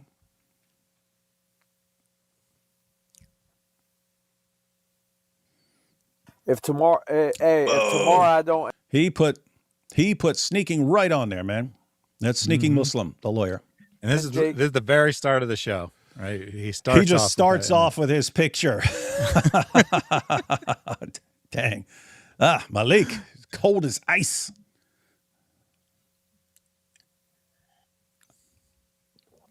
If tomorrow I don't end Jake and Speaker's career, you can call me all types of names. Whoa. Hey. Did he end them? Well, he did seem to end speaking, actually. Okay, so maybe we won't call him all kinds of names. Don't be mad. What happens tomorrow? I don't want to hear a single Muslim cry. Yeah, I have to say, you guys brought this on yourself. You guys brought this on yourself by going against Malik, so don't complain to him. What happened? They're gonna start crying once they get shown. He's in everybody's DM. Who's this? This is a screenshot someone took. I don't know if Malik took it himself or someone else took it and gave it to him, but of some random girl on TikTok and Speaking Muslim being in the chat. I see Speaking Muslim. Oh, there we go. Oh, that is Speaking Muslim. Yeah, kind of like flirting awesome with her. Are you going to be a doctor? Awesome. Well, best of luck. I hope you win an Oscar one day. What'd she say? She wants to be an actress? Oh, let's see. Yeah, I mean, I don't know what she was saying. Okay. Malik doesn't say that, but there's going to be a second set where he says like you're beautiful and stuff. Oh, so he's probably married and he's chatting someone up here. Uh-oh. All right, guys, we got a little issue. Got a little issue here. Hang on. Someone needs attention here. Someone needs attention. There we go. Issa's like, you can't have a discussion without me. I'm just going to invite myself into the discussion. Hey, he enjoys his Dawa drama. Huh? You were talking about Dr. Malik, so I said, might be a good idea to drop in. All right. So, yep. All right. Jumping back into this. And now we have some added commentary by Malik's biggest fan, Issa Kabir. All right. Here we go, everyone. Once they get shown, he's in everybody's DM. Everybody. He's done tomorrow. Season finale tomorrow. This crooked lawyer is going down tomorrow, man. Crooked lawyer. Wow. Westside Baby, I promise you I'm going to end Jake's career. Hey, Jake be calling these guys clown. I dare Jake to come call me a clown. I'll smack the... Bro, I'm going to end Jake's career. Jake knows tomorrow his career is over. Thaddeus, I don't know what's coming, but did he end Jake's career, or is that something he's supposed to do but didn't get to because he's going to back down like a coward? He didn't get to it. So this is immediately after that. Well, maybe not immediately, but the same day at least, right? I don't know how much time was in between, but same day as that live stream we were just watching. And he's saying, tomorrow, the last Club Pyru. So he does go live the next day, but then he's like, this is just a hangout stream. Pyru's tomorrow, which would have been yesterday at this point. And it just disappeared. It didn't actually happen. Now, he did reveal some stuff. I don't think that really Jake took much of any of the heat, but he did reveal a bunch of stuff while previewing it. But as far as the actual stream to take people down, no, it hasn't come. Apparently, they smacked Malik back to his senses. You better not do this, buddy. And then he backed down. The old Malik. Oh no, all bets are off now. Hey, I'm not playing by no rules with y'all no more. Yeah, you are. Forget that. Moms are not off limits no more. I'm going back to the old Malik. That's it. He's done. The old rules Malik have been wiped. Now we're playing by my rules again. Now my rules are back. Chat, you gotta remember, these Salafi guys, they don't even know how to do this. These guys don't know how to do this. I promise you, it's gonna be havoc for the whole Muslim community, starting with Jake, Tina, Akiex, and Speaking. Those four, I promise you, tomorrow is like bad for them. He said he promises, and then tomorrow came, and tomorrow and tomorrow and tomorrow, always tomorrow with this guy. All four of them. Yeah, I don't know what Tina did. That is another Muslim on TikTok. There, she hasn't really been a part of this at all. Aki X apparently had a beef with Malik, 6 months ago or something. So they're going down, and of course, Jake and Speaking is obvious. Hang on. I like this comment. Michael Feldman says, this is because Malik was called a Jew. Lol. That's what set all of this in motion. Warner said Malik is a Jew. And he flipped out, and all of this resulted because he's an egomaniac. Just imagine someone being that sensitive about being called a Jew. Let's see how this works. Hey, Issa, you're a Jew. Baruch Hashem. I don't know. That's all good with me. That's how you respond. That's how you respond, Malik. That's it. That's all you do. It's not difficult, man. Quit being so stupid. Here we go.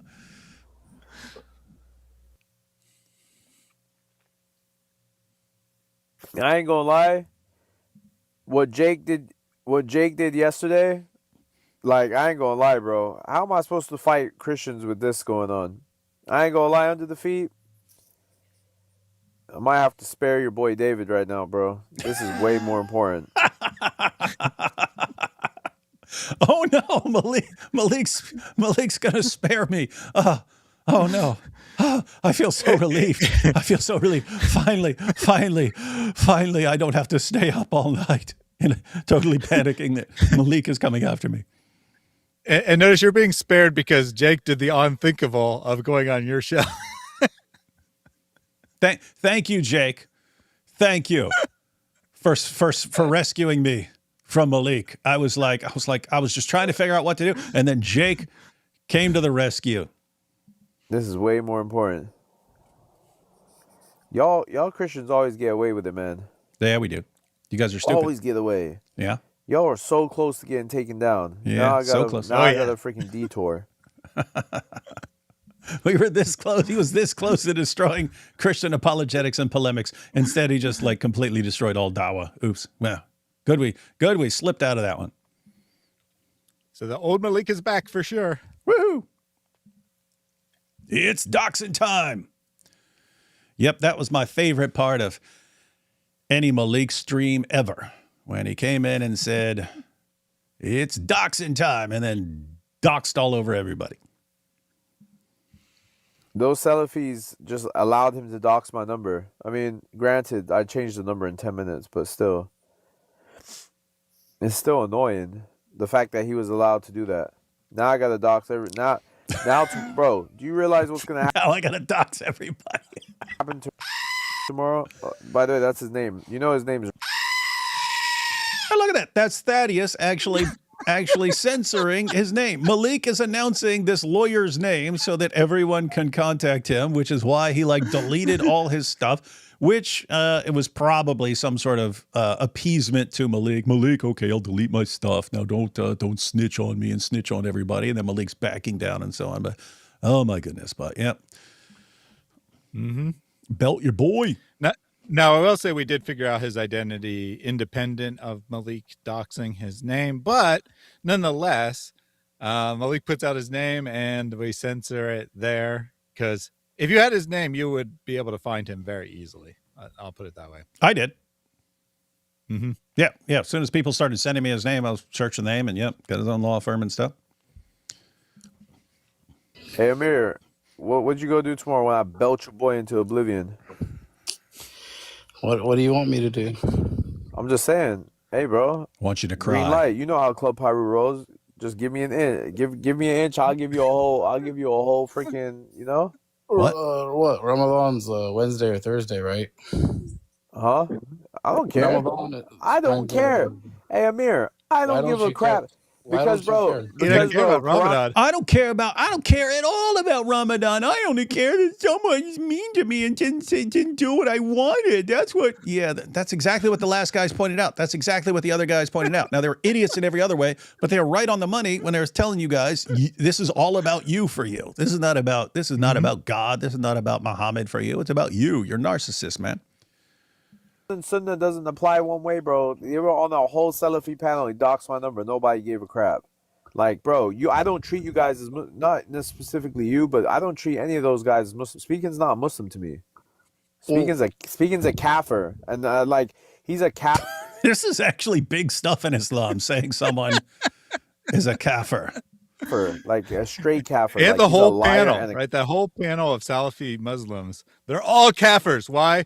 Because they didn't notice instantaneously that there was a screenshot that happened to contain his phone number and tiny numbers at the top of the page. And you pointed out that you covered up the number. I never noticed any of that. I didn't even notice that there was something covered. I didn't notice any of that stuff. Like if I were watching it, I probably wouldn't have been paying attention to some like number somewhere and so on. So I wouldn't have caught it either. And they would be, oh, you doxed me. No, you're a kafir. Kafir. Like,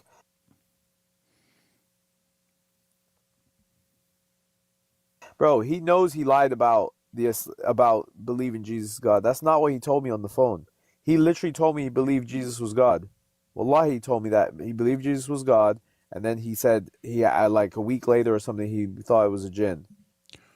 Whoa! So we heard this in stages. We heard first that he started telling Christians. I had whatever he said. I heard a voice or something like that, or a vision or whatever, and it was Jesus saying that he's God. And it sounded like he was just making that up in order to try to infiltrate a Christian community or something like that. Then it comes out, no, I did hear a voice saying, I am Jesus and I am God, but I thought it was a jinn.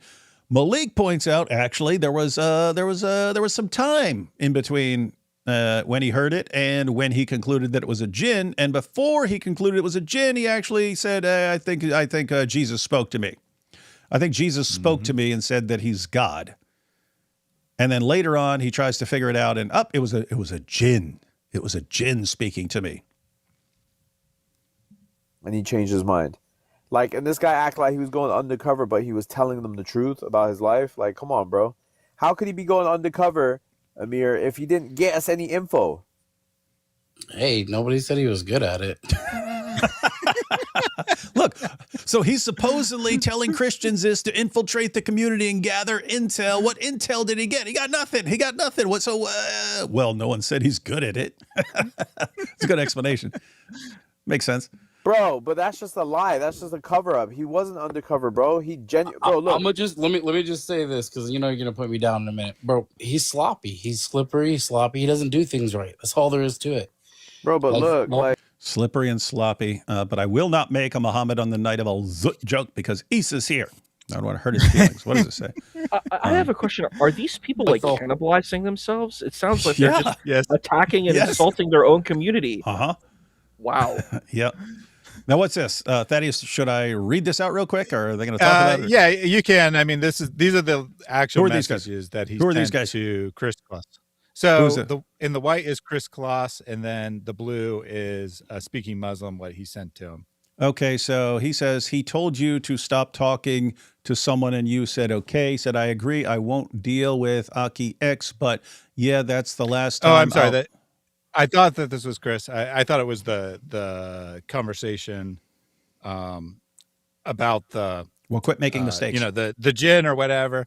But apparently this is not. Apparently this is another Muslim. Either way, speaking in this one, speaking is told to you know, stop associating with.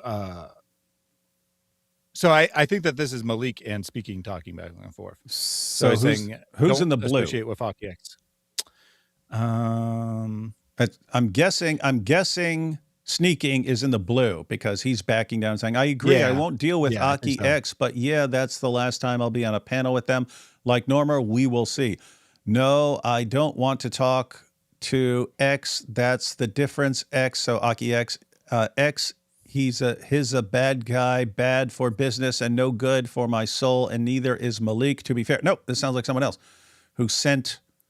This sounds like someone who sent Malik the message, Right, yeah. So someone talking to Speaking, and then they tattle on Speaking and send this to Malik. All right. And I know when I need a change, it's just I had to do the live in order to try to fix things. Trust me, if I go on a panel, it will be more. He'll be breaking loose, and I may do that soon. I'm going to break the picket line soon. I'm waiting for receipts that Libiano is behind the boycott and the suppression movement. No, I've seen this, dude. I could literally log into his WhatsApp and I can look at all this. But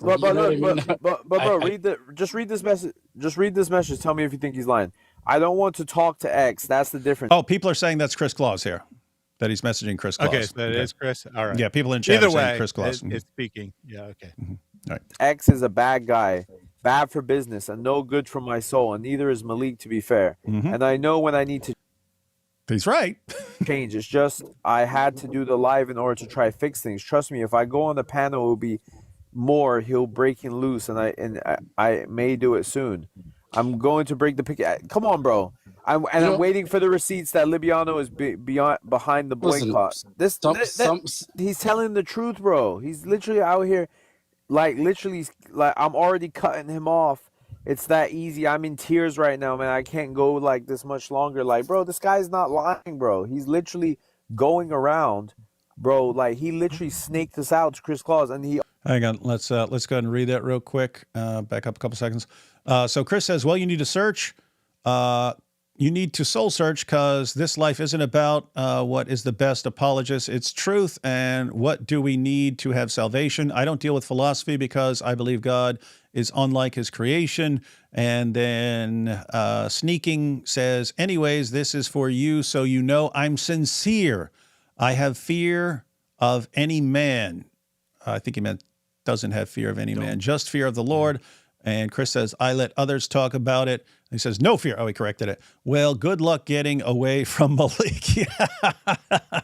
He said, good luck getting away from Malik. Why? Because Malik, he's not gonna let you.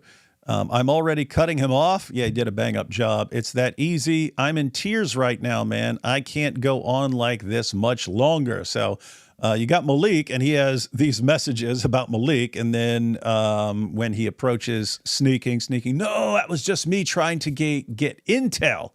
I have to say, yeah, I'm starting to doubt this whole intel thing. It seems more like he was, struggling with this, realizing what's going on. But then he gets access to the messages and so on. I mean, Malik gets access to the messages, and then he has to make up a story. No, it's just gathering intel. That's what it sounds like so far. I think that they actually got the messages because they got, humorously enough, they got the lawyer's password, right? They got his password to his account because the guy said I can log into his account anytime I want. So someone basically figured out his password, or maybe he stupidly told him his password. His password is, and so I'm a lawyer. So he literally logged into his account and took these screenshots himself, I believe is what actually happened here. Wow. bro. Like he literally snaked us out to Chris Claus, and he only got caught, bro, because he sent me a message that I posted, or else he would have kept going. Let's see here. You're dancing with the... So I'm sorry you received that. Wait, Malik doxed my address before. Said, I'm sorry you received that. Sorry you received that. According to Malik, you're the one was giving them everyone's information to dox them. And you basically admitted it. But you say, I'm sorry you received that. You're dancing with the devil hanging with Malik, and it's not going to end well for Malik. He says, someone has been leaking photos of my wife and children, so I understand how it feels, and I believe they are Muslim, so it doesn't make it better. Yup, and as soon as you don't do what Malik wants, then you get doxxed. Yeah, which he does, right? He's in the process of doing it. He doesn't care, lol. Muslims should tell Malik to fall back and lay low because David doesn't care what Malik shows. Like maybe 100 people will see it. When David does it, over 30 to 40,000 see it. I used to enjoy our conversations. I have some things on my chest and I'm going through some personal. He's saying that he's just gathering intel and all of this, and that's why once Malik gets these messages, Malik, no, I was just gathering intel. I was trying to get some intel from Chris Claus. All right, win for Chris there, right? He correctly predicted that Malik's going to dox you. Right, Gave on the money. Good advice, right? Gave him good advice.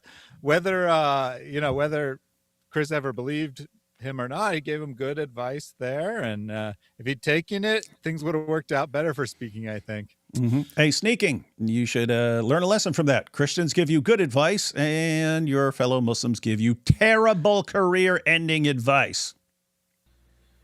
So this guy calls himself Sneaking Muslim? No, he calls himself Speaking Muslim, but you're calling him Sneaking Muslim. Yeah, because he keeps claiming that he's infiltrating Christians and gathering intel on them and pretending to be friendly with them to gather intel and so on. So I'd call that sneaking. What are you laughing? These are your co-religionists. I think this sounds like so much like infantile children. Yeah, it sounds like you're back in third grade and you're just like, I'm going to go sneak in the fort, you know? Like, this is so silly. Like, what do you think you're going to win? Do you think, I don't know, I think y'all are pretty transparent, you know, especially on your podcast where you shared about your own private information. You're like, this is who I am, take it or leave it. And you're like, I mean, if you're willing to do that, I'm like, what else is off the table, you know? Yep, that is true. And you guys can ask anyone who knows me. You can ask, Giant DOC. We're hanging out behind the scenes. And so you can ask my wife if she's ever on some stream or something. How does David, when you're talking to him in person, compare with David on his live streams? Oh, completely exactly the same all day, every day. Jake, here we go. Why would Jake tell me on message and be like, yo, we're not going to debate these people anymore? Where's the message where he was like, "We're not gonna"? Well, I can't give you an answer for that, man. I don't tap in with Jake like that. Only time I hung out with Jake was just in Houston. But I'm saying, like, just like pretend you're playing devil's advocate. Why would Jake? So he's gonna get to the actual message. Yeah, look what it is. Binder 1 redacted and so on. But then there's guys are sitting here with pictures of AP. One of his sons, picture of his dining room, of his house. This is them just gathering everything they can find from people to use it, to weaponize it against them and to threaten them. And it's a lawyer, a California lawyer, a California criminal defense attorney providing all of this to be used to blackmail people, to threaten and blackmail people. The date at the top is Friday, January 9th. What? I checked it out. The first stream, the one that you did by yourself, because Malik had put out a pseudo death threat against you, or a veiled death threat, whatever, was January 7th. So it seems that after that stream, Malik's like, okay, we got to get him. What can we do? And then he gets his little buddy Speaking Muslim, and he goes and he spends 2 days gathering all this information. and sends it over. That says 109 pages. Malik said, I have 109 pages of Christian's personal information. Seems some interesting timing there for sure. Uh-oh. Hey, Malik, we know you back down like a coward, like you always do. Kind of too late, right? Might as well go all the way now, dude. You already have this dude in all kinds of trouble. But I'm saying, like, just like pretend you're playing devil's advocate.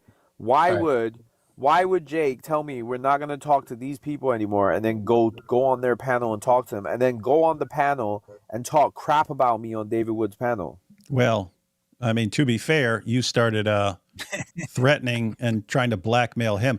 That is a good question, though. Like, if Jake is going to have debates with us and then join us live, why would he be telling Malik, "Oh yeah, I'm not going to interact with these guys"? That actually doesn't make sense. I don't know what the reason is. Unless Jake just changes his mind really quick. It's like, yeah, you're right. I'm not going to do that. Oh no, they're right here. I'm going to jump into their live stream. I don't know if he's just quick to change his mind. I don't know. Yeah, I don't know. The reason these things keep coming up is he's trying to find the right screenshot. He is eventually going to find the right screenshot. And Jake did indeed, assuming it's actually from Jake. I guess we can't prove that 100%, but assuming it's from Jake, he did indeed promise not to debate you and several other people ever again. It's probably just because of the escalation. You know, it's like, if you guys keep escalating, how can you guys ever walk back from anything? I think everyone's ego at this point. No, bro. Look. This is what he literally told me. I said, there's nothing Islamic about none of this anymore. It's sneaky behavior. It looks like y'all got some other motives. And then I was telling him, debating Salam al-Masih group after we said no more, and even Libiano is agreeing with it now, right? So like, I'm like, finally, like, Libiano denounced them on live. So it's like, okay. He said, we not debating them anymore. I'm not anyway. Wood, Shimon, A-Puss, Christian Prince had two. And everyone see who's at the top of that list? Anyone see who's number one on their list? Wonder why. You know They're what I all think? blacklisted. What's up? I think that you all need to be blacklisted because every time they debate you, they lose. So that's it. I mean, you have to be blacklisted because they can't win in any debate. I haven't seen one debate where any of them have won. But that's the Dawa dilemma, Isa. If they debate us, they lose. But if they don't debate us, they look like cowards who are just running from us. So it's lose-lose. All they can do is lose. It sucks that we had to put them in the position, but here we are. We're unifying, and I'm not debating anyone anymore. Why would he say that to me and then go on David Wood's live? That's true. I'm saying you got the right to ask. You got the hack, bro. No, but I don't need to ask. The thing is, I'm done with asking Jake. Jake went and snaked me he's a kafir to me. Jake's not Muslim. Sneaking's a Muslim. Sneaking's not a Muslim. Those Salafis on, Fawad and those guys, they're kafirs, and Jake is not a Muslim. Malik is like, must be really important if he's the one who decides, based on your reaction to him, who is and who is not a Muslim. Crazy stuff, man. We are truly in the presence of greatness.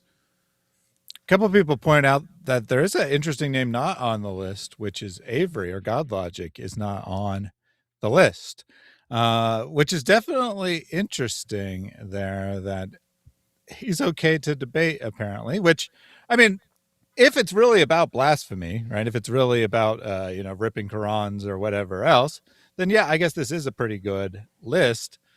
But I don't know. So I've shredded the Quran. Hatun has done all that. AP has done all that. I don't know that Sam has. I don't recall ever seeing Sam do any of that stuff, and I don't recall Christian Prince doing that. But I don't know. I don't follow everything they do, but I'm not aware. Yeah, of well, I'm sure Christian Prince hasn't, because he doesn't show his face, so it'd be really hard to rip a Quran. But Sam and Christian Prince, of course, are known for being very rude and vile and blaspheming for sure. So it does kind of fit. It is interesting that God Logic's not on the list, even though Malik is personally obsessed with him. Oh, and I have to say, guys, I'd be fine with that. If you say, hey, these are all the blasphemers, we won't interact with those. We'll just debate God logic. Okay, stick with that plan. Stick with that plan. I know. Just keep debating God logic. Keep doing that. Do it. Do it. That'll score you some good points. You know what's weird? What's up? I've been watching all their debates. Every single debate that I've seen lately, they have to talk about Israel and Palestine and Jews. Like, there's not one debate that I've seen that there isn't some pot shot that's put at Jews. And I'm like, you're not even talking about Jews, but you have to figure out some way to attack Jews in it. Mhm. I was just watching the Hassan Shibli debate, and there was this guy who asked some serious questions that are in Islamic thought that an honest person would come and say, yeah, these are difficult questions.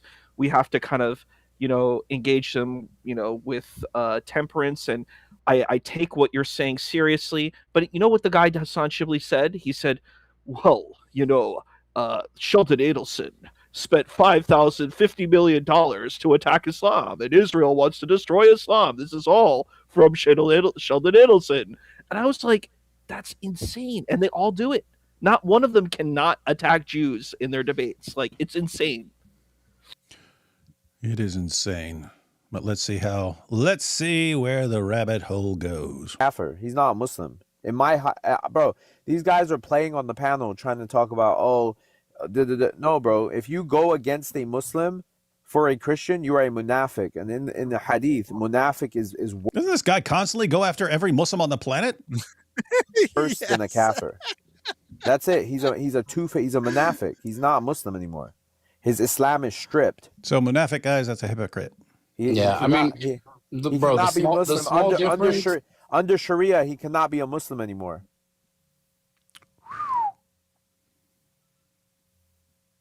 I don't consider myself intellectual enough to make that determination. I'm not authoritative. Neither is Jake. Neither is Jake. You know Jake gets all his info from Fareed, right? Jake doesn't know a lick of Arabic. He doesn't know anything. What?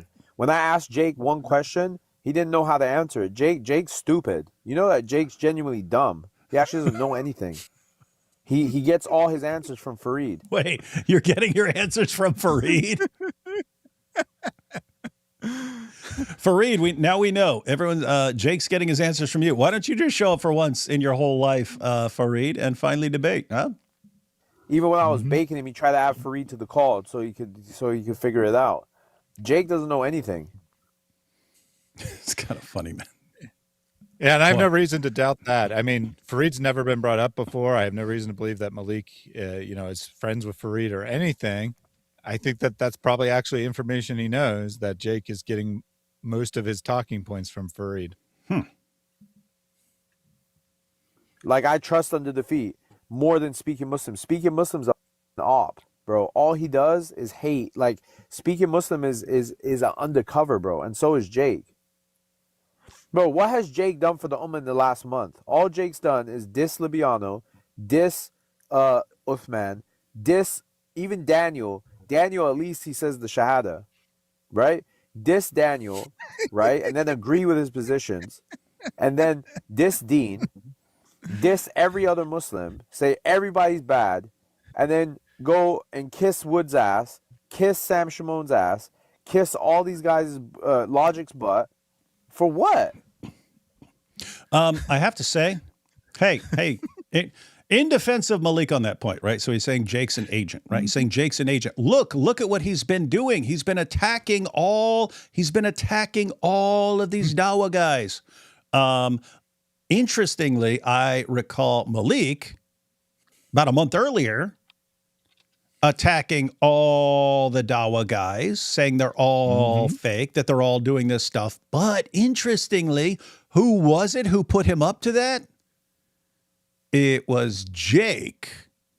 Jake is the one who told Malik that the Warner called him a Mossad agent. And that set Malik. So let me get this straight. Jake, who, according to Malik, is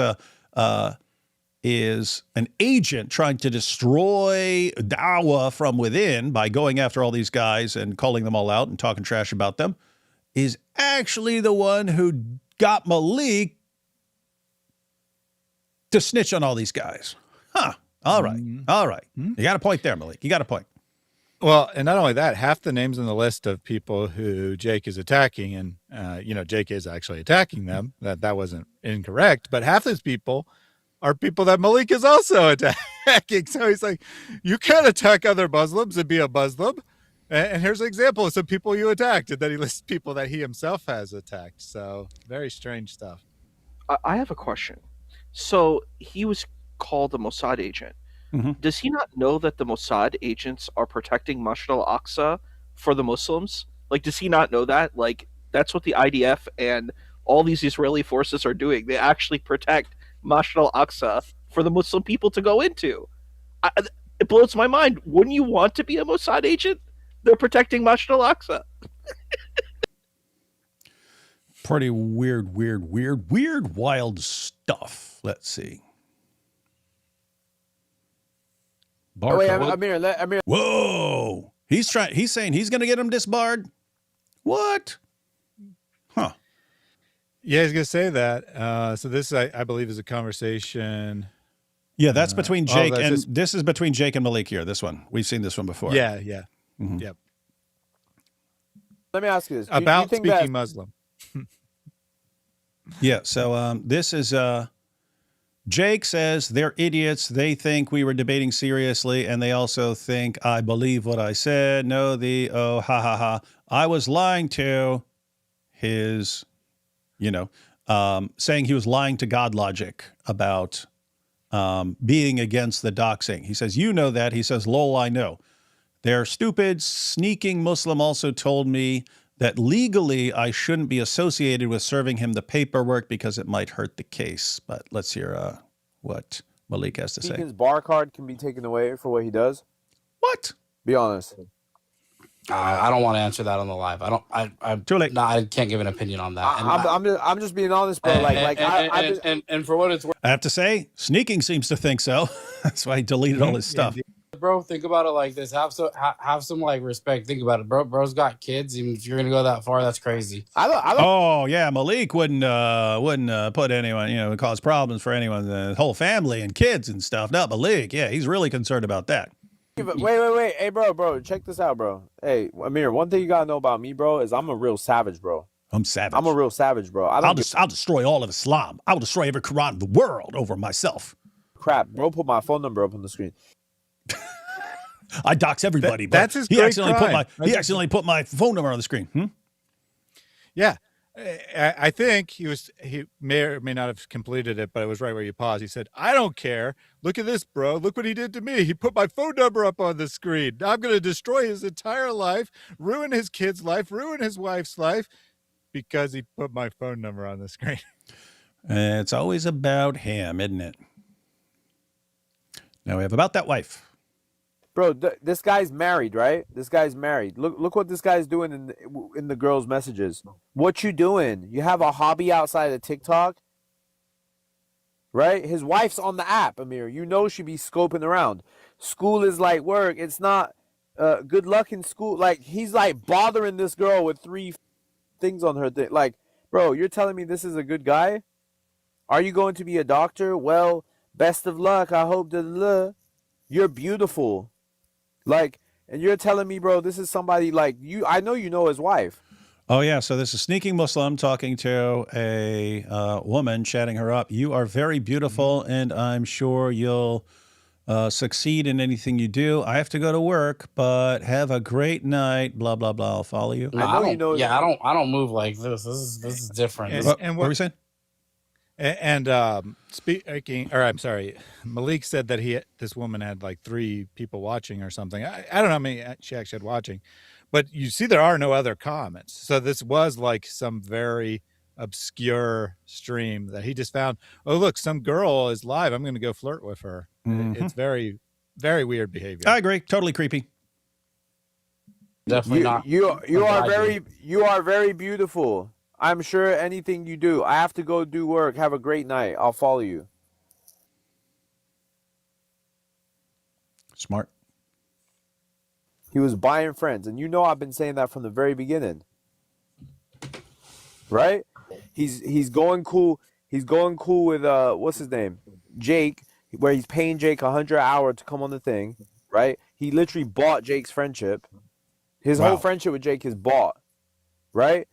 He's literally going between Christian Muslim. They're literally telling us straight to our face, we're not gonna do this, and then go do it behind our face. Straight munafiqs. These people need to be off the app, bro. They're gonna be done tomorrow. I'm telling you, tomorrow's their last day. Oh, never happened though, didn't it? Because you backed down, little coward. The stuff I have on Jake and speaking, bro, you don't even know the stuff these guys been telling me. Ah, but you backed down, didn't you coward? Mm-hmm. Like, lawyers already are just bad people. Like, he's a crooked lawyer. He's a crooked lawyer. His bar card's gonna get stripped, bro. I'm telling you. Like, his bar card's gonna get stripped. I don't know about all that, but that's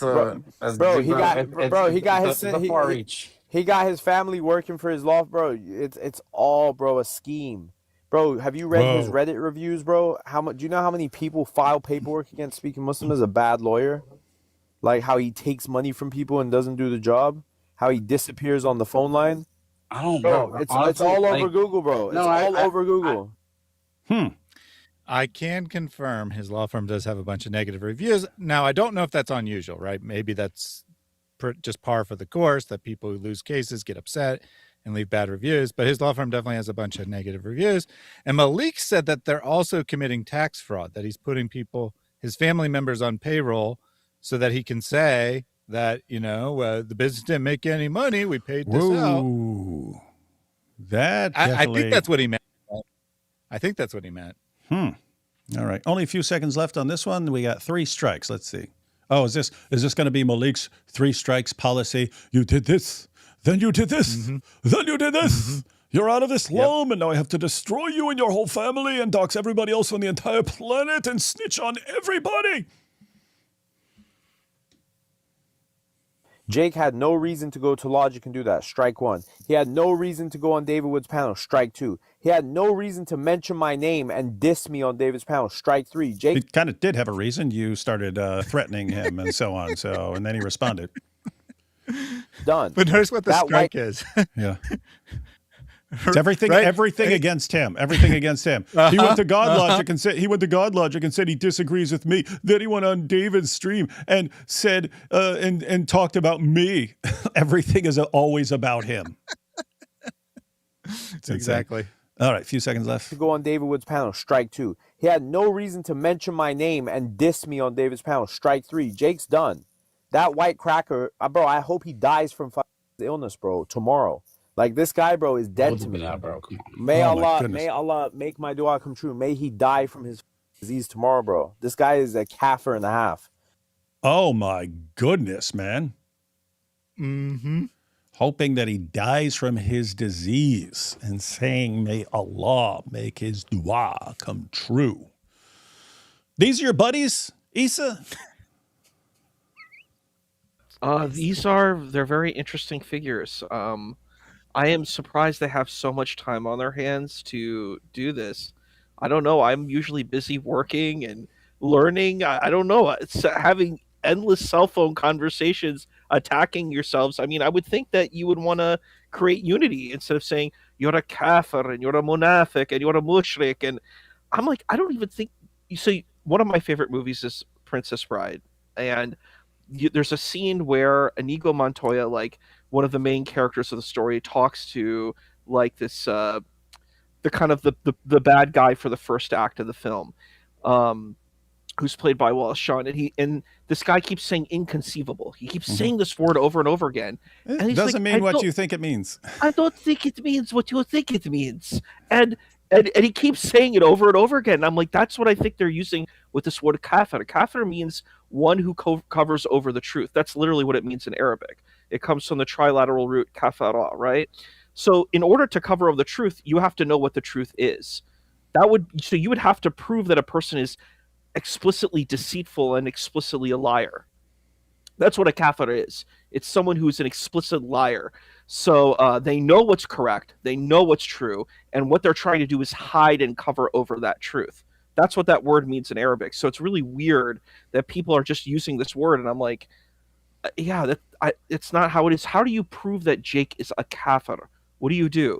Are you going to say that what is he lying about? What is he lying about? What is the deception about God? Like, this is the thing he has to engage with, and I think it's basically this utilitarian word that's used to attack their enemies. That's it. They're like, this is my enemy, and I'm just going to say, well, you're not in Islam. And I'm like, who are you to say someone's in a religion or not? Why is that your business? Why don't you go help people and do something good with your life instead of doxing people and being a part of what I would call Team Golden Shower? You know, the Team Golden Shower. Get out of Team Golden Showers. It's not Club Pyru. Get out of Club Pyru and Team Golden Showers. It's disgusting and it's gross. Time to get out. And you heard it here, guys. Malik, we know you're listening to this. Got to get some hikmah. Issa's got way more hikmah than you. You should listen. Why are you all talking about Princess Bride now? What the heck? See what you did, Issa? It's amazing movie. You have to see. Yeah, they wanted to make that in the 1970s, and they wanted Andre the Giant and I think Danny DeVito to play. They wanted Danny DeVito to play Vizzini, and they wanted Arnold Schwarzenegger. No, they wanted Andre the Giant to play.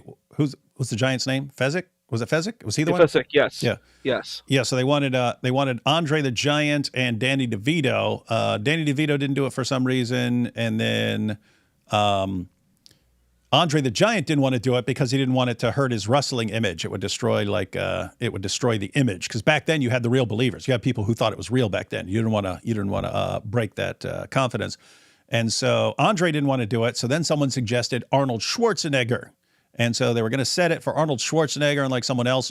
And then the whole plan got derailed for several years. And then by the time they were trying to do it, Arnold Schwarzenegger was way too expensive. They couldn't get Danny DeVito. So then by that time, Andre the Giant was willing to do it because his career was coming to an end and so on.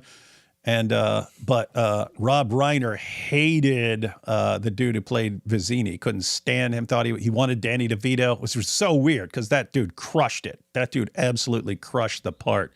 But, Wallace Shawn, I think it's Wallace Shawn. Right? Yeah, yeah. He didn't want him. He wanted Danny DeVito, and he just couldn't stand it. And Wallace Shawn was always mumbling and stuff like this because like the dude Rob Reiner always showed contempt for everything he was doing. And you look at us like, how perfect was he in every way for that part? Anyway, wild stuff. Now, everyone, you're right. Quit freaking talking, everyone, in the chat. We're talking about serious stuff. And you guys are all talking, oh, I thought such a great movie. It's so great. My favorite movie. Anybody want a peanut? No more rhyming. I mean it. Anybody want a peanut? That was funny. All right. All right, so guys, we got one more clip. Let's catch up on these super chats real quick. Malik pursued a doctorate in snitching. That is true. How many views does Malik actually get on streams? I heard he can get a few hundred if he's talking about something. Yeah, so TikTok does it entirely different than YouTube, so it's not directly comparable, but he'll have a typical stream, he might get like a peak of like 50, 60 people. When it's a hot topic, Club Pyru, I'm going to destroy everyone, he can get 300 to 400 peak. And it's like that's all the people like recording because they want to. Yeah, and a lot of these people, and he actually says that. I don't think I clipped it, but in the what may end up being his final stream, we'll see. He says like there's 300 of you in here, but 100 of you are just in here to record it, and that's cool. Whatever. I'm giving you ammo. It's fine. You got a point. Maybe you're not as stupid as we think, Malik.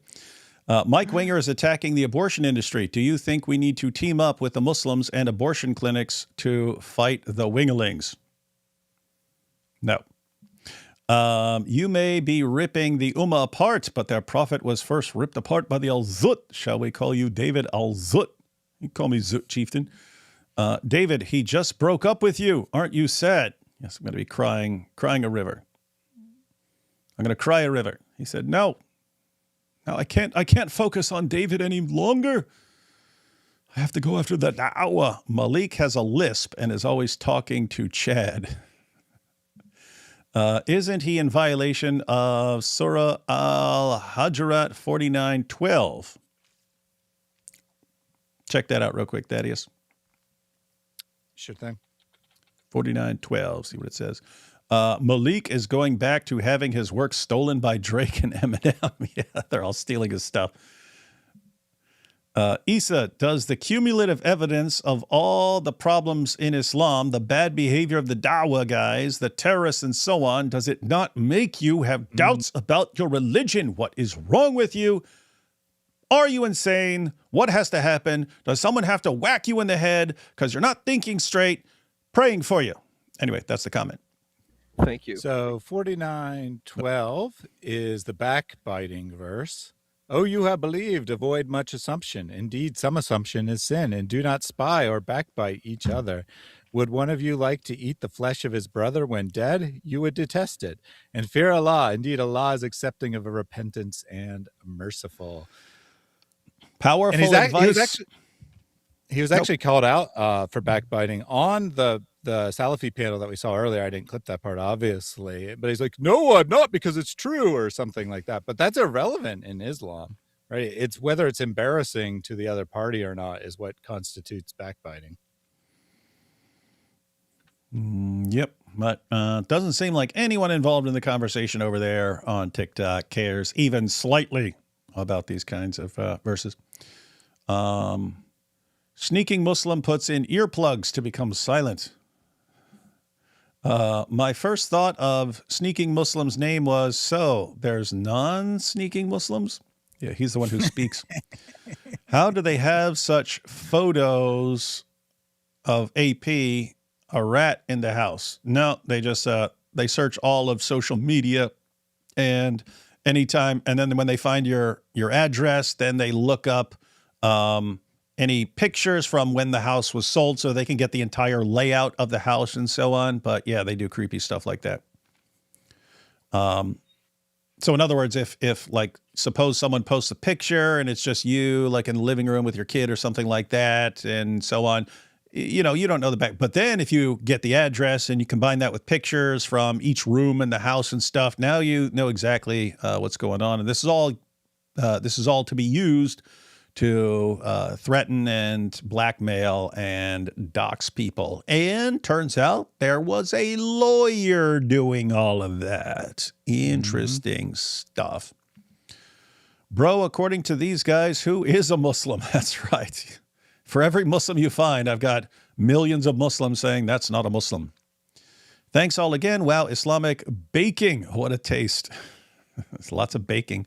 New show, Real Housewives of Dawa. That would be good.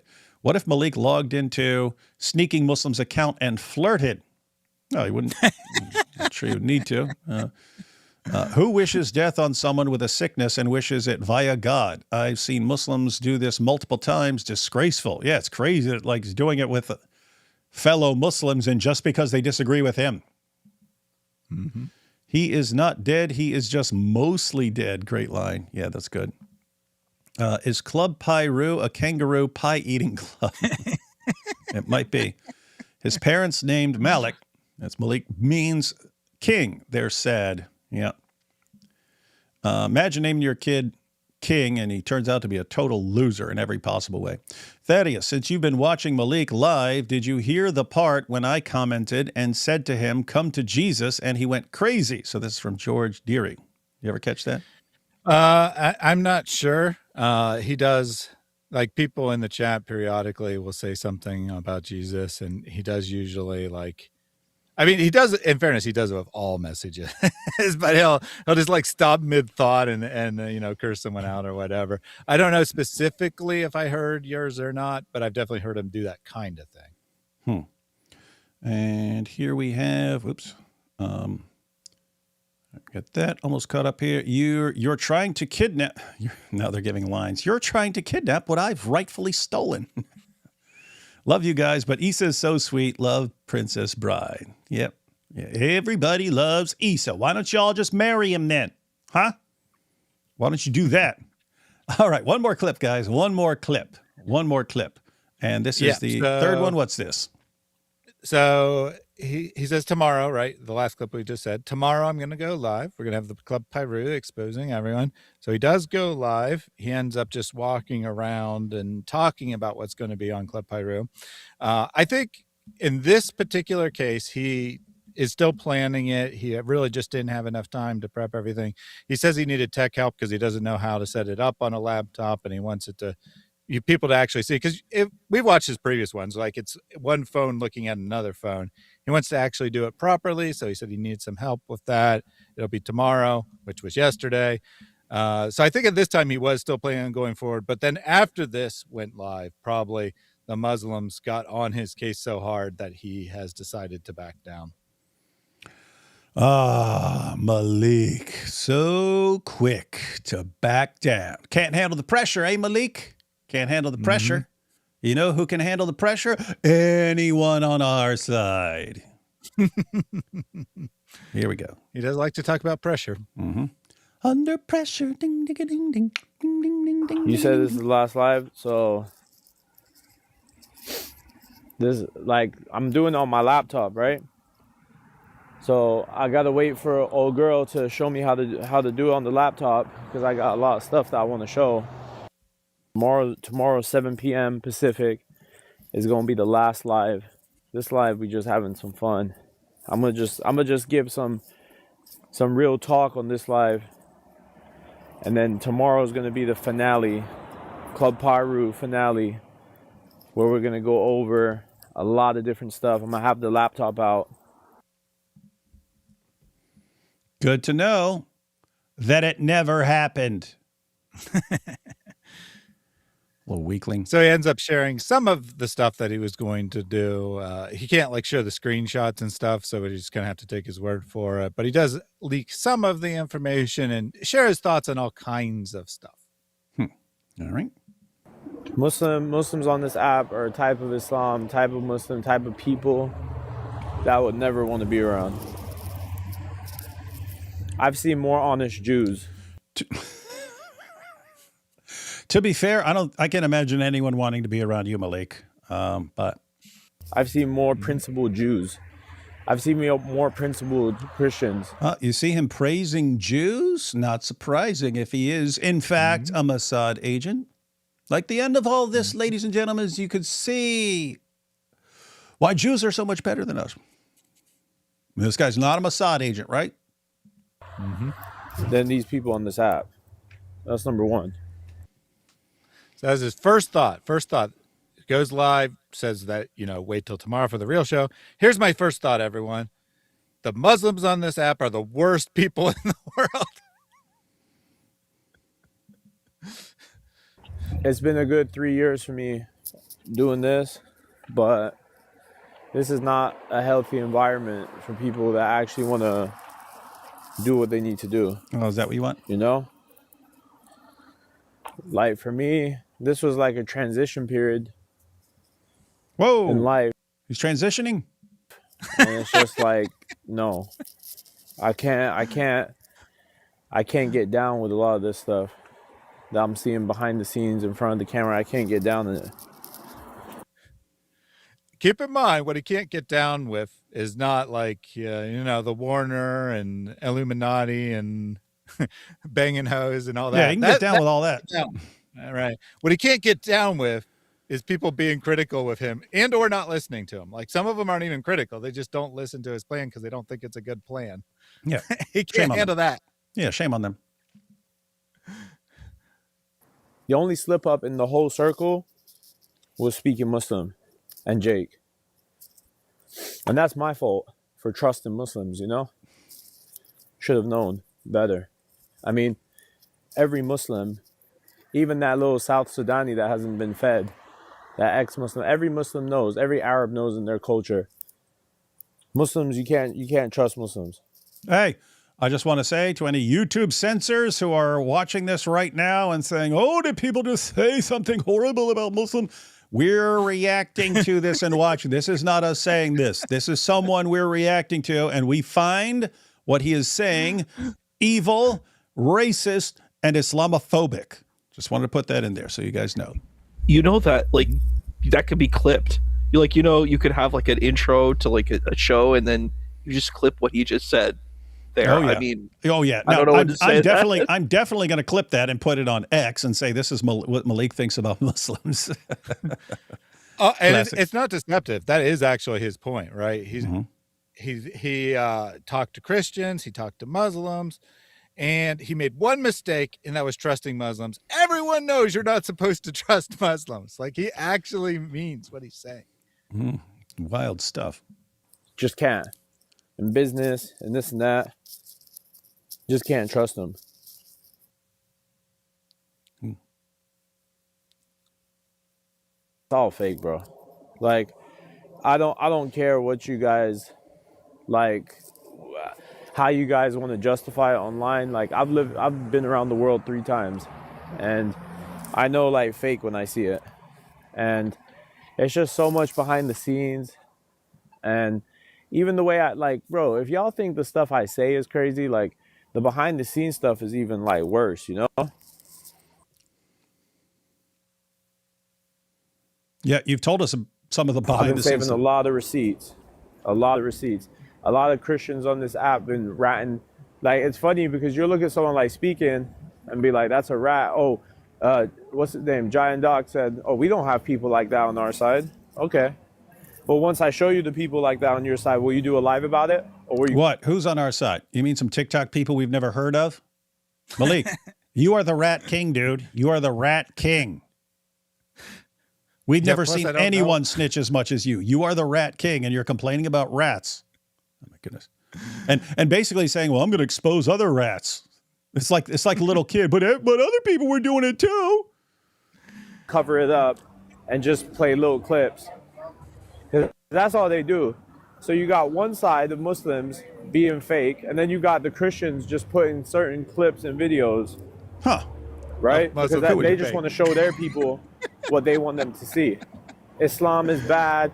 Look, he stole that from his prophet. Look, that came from his prophet. And then you have speaking, justifying all his stuff using a sheikh. Sheikh Shaker said it was okay what I did. Oh yeah, that is interesting. That everything like you're like sneaking Muslim. You're not supposed to do that ever. Oh, but I talked to a sheikh and he said I could do it. Sheikh Shaker said it was good. Here we go. Ramadan is coming, everyone. David got kicked out of his house. Logic got court. IP, we were just about to get IP too. But it's okay. God Logic got a citation to appear in court. Because one of Malik's friends was a complete baby and said, he touched me. I feel like he was assaulted me. I want to file charges, officer. And the officer's like, you sure that's really stupid? But I mean, technically I have to take it since you want to press charges. He also accosted his wife. That was disgusting. I saw the video. They accosted his wife, and they were like, why are women coming out here? And I'm like, why not? This is America. You know, what do you think happens in America? That people are able to walk around? Like, it was so crazy. And they were trying to like get up in his wife's face. That's nutty. That's crazy stuff.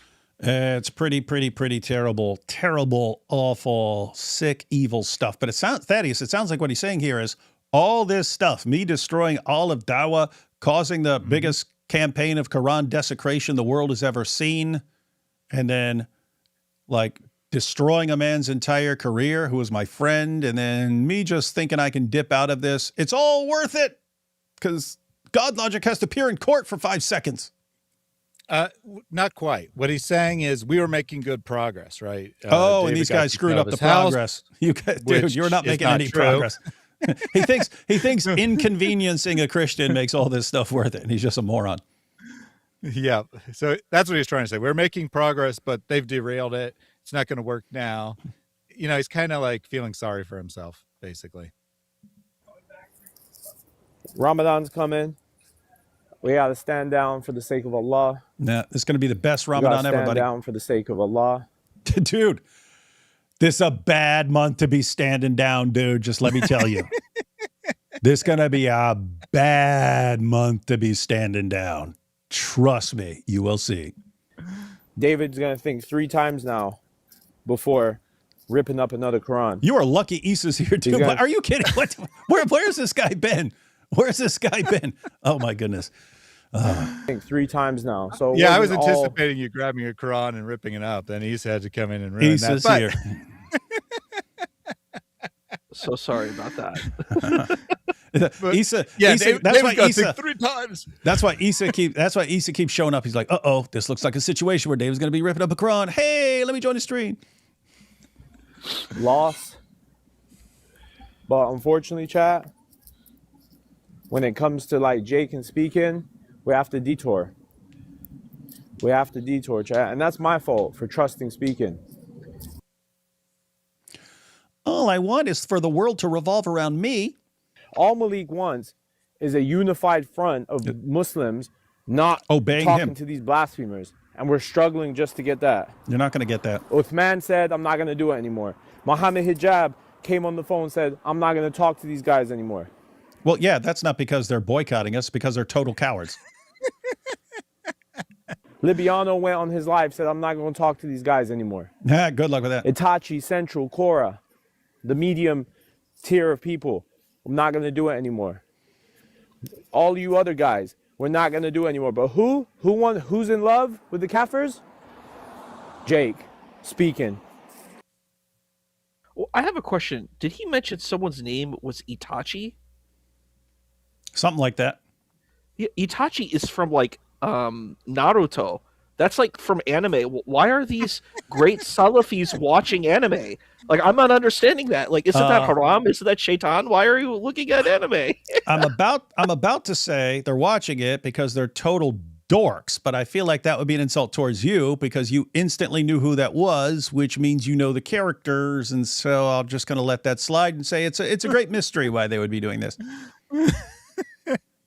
I totally hear you. I was just thinking it's so funny that I'm like, you're watching all of the kuffar media. Why are you looking at kuffar media? Mm-hmm. You should be watching only Islamic media with only Islamic characters. Why are you looking at this stuff from the kuffar? I just find it ironic. You know, that blows my mind. Well, one of the girls that Malik has fairly often is called Charlie Chaplin. So she takes a male name from American entertainment of a century ago as her name. Another one is named Chicken Nugget. So, they just got weird names for no. And it's interesting because if you're supposed to be the great patrons, the great heroes of Islam and Arabia, you have to be Arab. You have to have Arab names. I'm just like, I find it really funny that you have anime names, you have names of American culture. It's unbelievable. I'm like, this just blows my mind. And you're just openly showing it that this is what you're doing. All right, so we got the problem. Here we have Great Wise Malik saying what the problem with TikTok on this app is that Speaking Muslim, okay, and Jake, their goal, their plan, if I'm being generous, their plan was they were trying to get involved in my plan, but lying to me about what their plan was.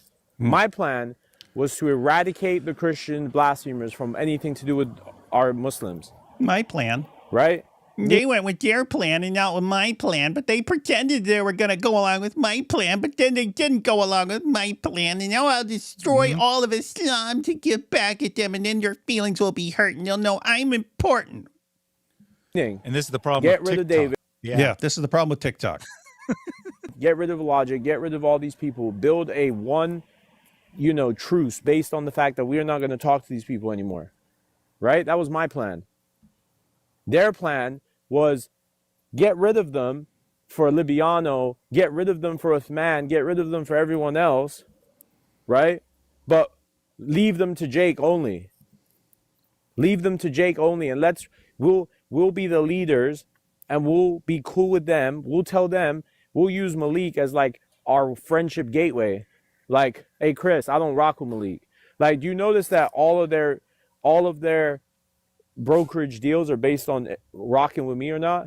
Like, Chris is willing to lock arms with Speaking if he doesn't talk to me. All these people are willing to lock arms if they don't talk to me. I'm not locking arms with anyone. But and by the way, didn't we all speculate? info, like Speaking was giving fake info to me at times. Didn't we speculate that Jake was behind this whole thing? That the plan was to wipe out the other Dawa guys so that Jake could be in charge? And then Malik just said, "Yeah, that's what their plan was." He has it differently in his mind, but basically that only Jake from now on will be debating it. Now he says that wasn't his plan, and that was Jake going back on him. But it is interesting that we speculated exactly that the idea was that, Malik was going to take out the other Dawa guys and Jake was going to be the top dog. Weird stuff. Here we have fake info. Oh, this is good. This will be our favorite part. Really? Been a lot of favorite parts so far, Thaddeus. Got a pretty high bar. Setting the bar pretty high there. Let's see. Okay, one of. Okay, I mean you're talking like guys who are scheming against us and like their entire careers are over and they're going to be an example for all future generations and so on. And you're saying this is going to be my favorite part? Let's see. By the way, all the info, speaking was giving fake info to me at times. By the way, did you guys know that? There were times where I caught speaking giving me fake info. Just an example of fake info that I knew was wrong, but this man had me trust him. Okay? This is before tomorrow, by the way. I'm going to present it tomorrow as well. Look. Speaking. This is like on David, right? I told him, he told me Sagara. That's his alias. I have the pics too. Wait, so this is Malik in Blue, right? His last name. Yes. And this is Sneaking Muslim who came up with Sagara. That's the alias. Remember, I have pics too. So last name Sagara? Yes. David Sagara. Wait, let me find, because you lagging. That's the wrong name. Send the file. NGA, I don't know what that means. The live in, what? Oh, yeah, that's probably supposed to be nigga. Sorry. Oh, what the heck? Why'd you just say it, man? The heck is wrong with you? I know, I'm sorry. Thaddeus, they're going to clip that, Thaddeus. They're going to clip that, Thaddeus. Your channel's over. Thaddeus is a racist. Thaddeus busted using the N-word right there. The live in 3 hours. He didn't say the hard R, so he's fine. No, he's still not fine. Trust me, he's still not fine. Thaddeus is done, and we all have to disassociate from him. So I get it here. So 3 hours before the live stream, got the girl coming too. So this girl who's supposedly my victim, then... This is crazy. So it's actually Sneaking Muslim who derailed that. That was obviously fake no matter what, but they made it easy to prove that it was fake. Why? Because, 3 hours before the live stream where they got the interview, they got this victim coming forward. Sneaking Muslim messages him and says, "Hey, I found out his real name is Sagara." And he's like, "What? I got the girl coming. It's in 3 hours. What am I going to do?" And he says, "I'm still at work. Give me a few." You think 6 p.m.? No, it's correct time. That was the alias in the sheet, right? And so then they had to scramble to make that point. And they had the girl for this fake interview say, "But his name wasn't David Wood. It was something else. I don't remember. It was something else. His real name is not David Wood." And then they go live the next day. So this is beforehand. So he did know, because he's saying, "What? I didn't even find out till later that his name was Sagara. So I couldn't have told her to say that." We got the receipt. Wait, did he just post the receipts himself? Yes. He just posted the proof that he knew that this was all part of the plan before the interview, you giant moron. They always do this. They're so desperate to get at someone, they can destroy themselves at the same time. Dude, hey Malik. You know what you did was illegal, and you know that you literally handed us all the proof of this whole scam. You've posted it because you're mad at someone. What an idiot, man. And I think they're going to use the name. I think they're going to use the name in the live. Malik doesn't actually believe this, and he's going to show a second screenshot to show that he never actually believed it. And so that's why he said to just say that wasn't his name, right? His name was not Wood. So we thought it was like, his great plan to prove that it was a true testimony, that he discovered it later on. But I think they were actually just going to use the name. And then he tells the girl not to use the name because he doesn't believe it. He thinks that, speaking mistaken and it should be something else, because he searched David Sagara real quick and figured out it was not your name. And then it turns out that is exactly the info that he provided, so that he had to go with it the next day. Can I ask a question about this? Did you so the relationship you had with this person, was this like a long-term relationship, or was this like a one-night stand type of thing? What? No, there's no. I was not a long-term relationship kind of guy. So in this video, it was sort of perceived that this was a long-term relationship. So I'm like, that sounds like it's even nonsense to the narrative that was presented. Like everything was wrong. They were wrong on the year. They couldn't even get the year right. They were wrong on. She said I pursued her for months. I've never pursued anyone in my life for months, like ever. She said I was an alcoholic back then. I was total after the age of 14. So I used to drink and smoke weed and stuff. I mean, starting at like 6. 6 for both. Started at 6 for both, alcohol and weed. Well, I would turn 14, like I was like 13. I tried to make myself an alcoholic just because I thought it would be cool. I couldn't do it. My tolerance would go up too quickly. But age 14, that's when my like delusions were kicking in more, and I concluded that I was like the ultimate human being, and like I had a perfect brain, and that I should not pollute it with anyone. And that sort of combined with I had a. It wasn't so much when I was a little kid, but as I got older, I had this like resistance to any sort of peer pressure because I viewed everyone else as inferior beings. And so if you were like, here, do this, I was like, I would never in a million years do whatever you're trying to peer pressure me into doing. Never. You don't pressure. I pressure you. You don't pressure me, right? So anyway, yeah. So from the age of 14, find me anyone who ever saw me take like a sip of anything. Find me one person. I will recite the Shahada. You guys show me one person from after the age of 14 all the way up until I was 18. And this chick saying I'm an alcoholic and stuff. But yeah, but notice, like I can't prove that. I can't like prove that I didn't drink or something like that. I could get witnesses or something like that. But like, how would I prove that I was not an alcoholic back then? It would be very hard to do. But when she says, but his name wasn't David Wood, his name was something else. His name was not David Wood. Yeah, sorry. You just made it really easy. You just made it really easy to prove that this was a big scam between a lawyer, Malik, Central Dawa, and whoever that girl was. And there are different suggestions about which girl this was. So 4 people involved in a little conspiracy to say a bunch of false things. Interesting. To falsely accuse someone of rape. You know, that sort of thing is frowned upon in court, don't you?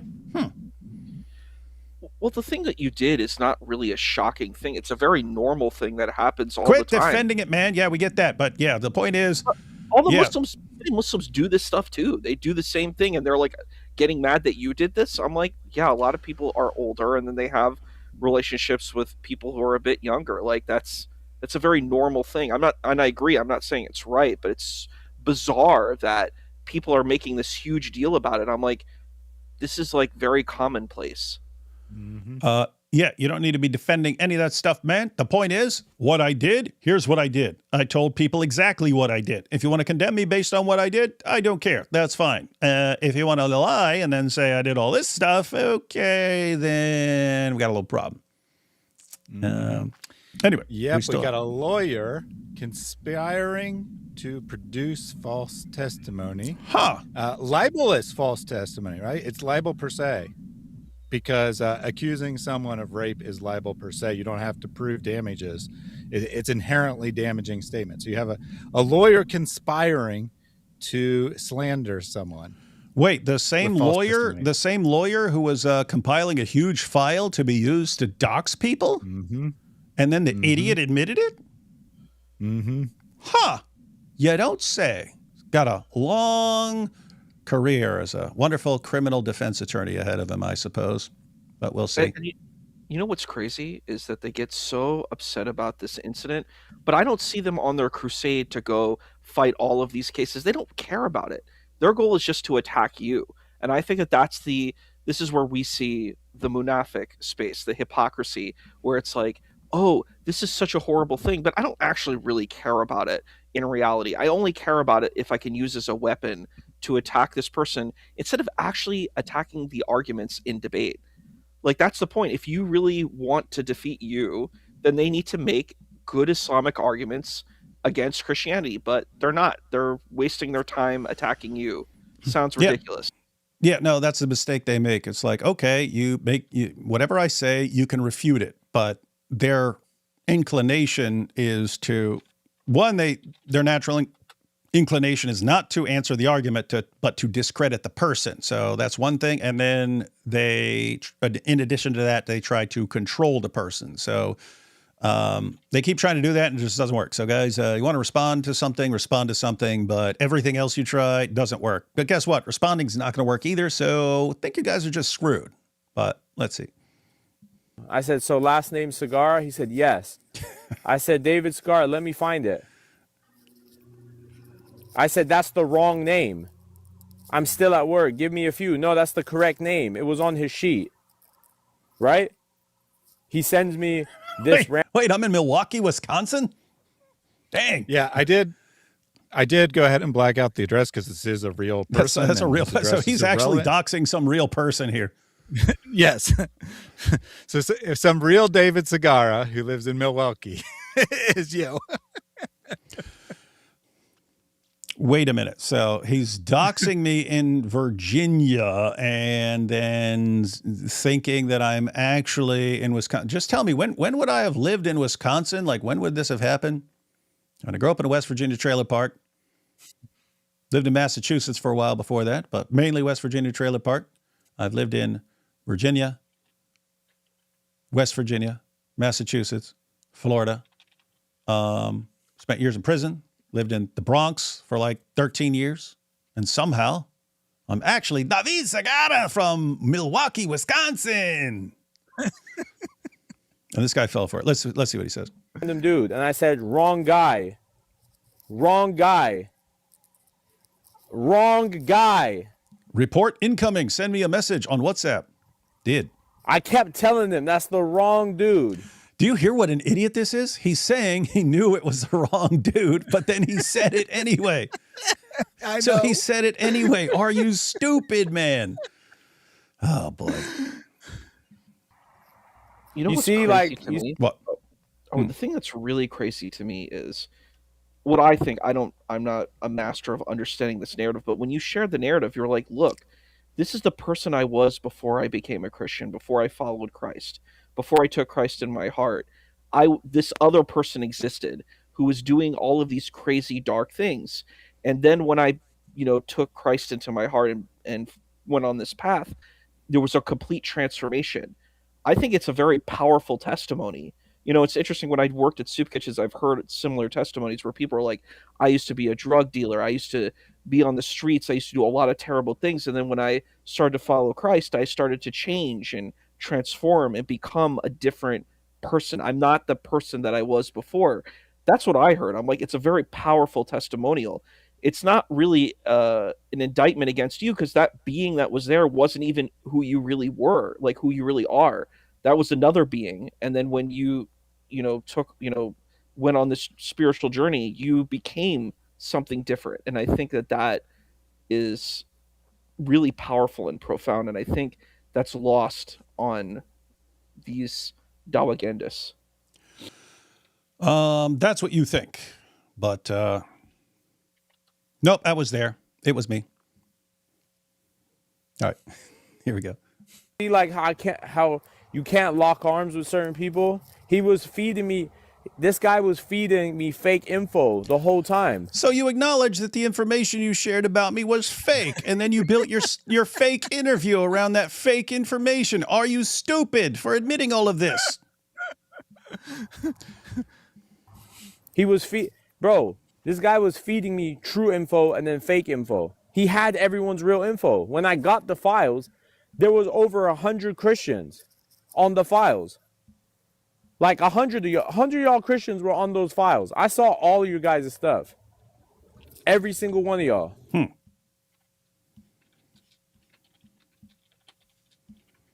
Jake presented himself like, well, look, Libiano and Warner don't Not in the Zut sense, as far as energy. want to get involved. I got your back. I'm a real one. I'm not no Ikhwani like these guys. I'm down for the cause. Allahu Akbar. Allahu Akbar. You know? This is why, chat, you can't even trust your own people. This is why. So if you guys want to know from me, the person that's been putting his time into running this stuff, right? These guys, Jake and Speaking, you can't trust them from a bag of paint. They don't care. And I'm going to show you how they don't care about the Ummah. They don't. Them two, and the third one is Aki X. The Aki X is another one who's on the payroll of Speaking who does not care. He doesn't. These people don't care, bro, about the Ummah. They don't. They think all you guys in the chat are stupid. No, they got a point. Me, I think you guys in the chat are dumb, but I genuinely feel that some of you just get fed the wrong info. They think you guys are stupid. No, I think you guys are dumb, but you just get fed the wrong information. You don't know any better because you're stupid. Oh, my goodness. This guy's hilarious, man. Here we got the problem. The problem is you guys in the chat. And I've been trying to nicely tell you guys that you guys are all stupid, right? But I don't know how to say it without actually offending you guys and actually letting you guys be like, hey, this guy is just coming at me. No, most of you in here are dumb. This is when I like Malik, man. Malik, when you say stuff, these are. As I say, I told you these aren't nearly as painful as the usual ones. No, this is good stuff, man. This is good, powerful stuff, man. All right, here we go. And then we have these super Salafis, this Liban, and these guys, Fuad. These guys are jokes too. These guys know nothing as well. They're kids trying to operate. They don't know, any pressure, these guys fall for it. They fall under it. True. This app is a total joke. Mm-hmm. Honestly, you Muslims on this app are a total joke. I met Muslims in real life. Like, I know the Muslims out here, they're nothing like this app.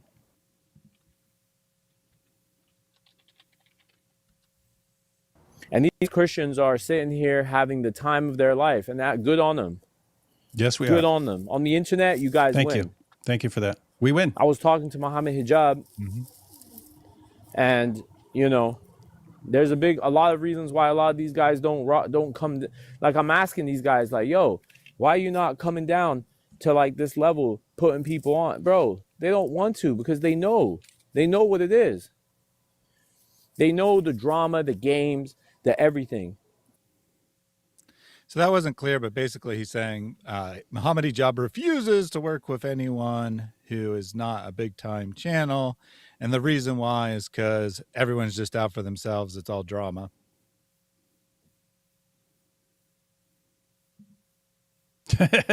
Need to unite. I saw this clip somewhere. This is funny. Rear-ended. This is rear-ended, guys. If this is what I'm thinking of, this is awesome. You yeah, ready? sorry. This one's unavoidable for Zoot jokes. Sorry. Yeah. And I have Thaddeus. It's okay, we'll survive. I have to say, in spite of your false claims, Thaddeus, this may be my favorite clip. Let's see. And I'm not the guy. I thought I was the guy, but I'm not the guy. True. I'm not the guy, chat. That's right. I thought I was the guy. To put it together, I'm not the guy. True. You suck. Because in the process of doing this, I've been rear-ended by so many Muslims that it's Hold not up. even. Because in the process of doing this, I've been rear-ended by so many Muslims that it's just. Hold up. Because in the process of doing this, I've been rear-ended. You've been rear-ended by so many Muslims. by Muslims? That it's just like the Warner. Because in the process of doing this, I've been rear-ended by so many Muslims. What do you mean by that that? it's just. Hold up. Because in the process of doing this, I've been rear-ended by so many Muslims that it's not even worth it. Some The people chat wants thinking to know if it. it was 30. Yeah, was it 30 of them? Maybe I need to play that clip 30 times. Gosh, man, just saying it's not worth it. But according to the Warner, it makes it all worth it when you get rear-ended by a ton of people. Anyway, wild stuff. So, Malik, he's saying it's too much. All this stuff is too much to endure. He's trying, and all that happens is he keeps getting rear-ended by more and more Muslims. Muslims, stop rear-ending Malik. Leave his rear end alone. He can't get you into the Illuminati. Yeah, he can't get you into the Illuminati. Stop rear-ending him. Leave his rear end alone. Save Malik's rear end. Gosh, what's wrong with you people? It's not worth it. Not worth getting people rear-ended. Like Jake and Speak and are going to exist in this community, Yeah. then there's no hope. Yeah. Yeah. And It's his hopeless. rear end isn't going to save you guys.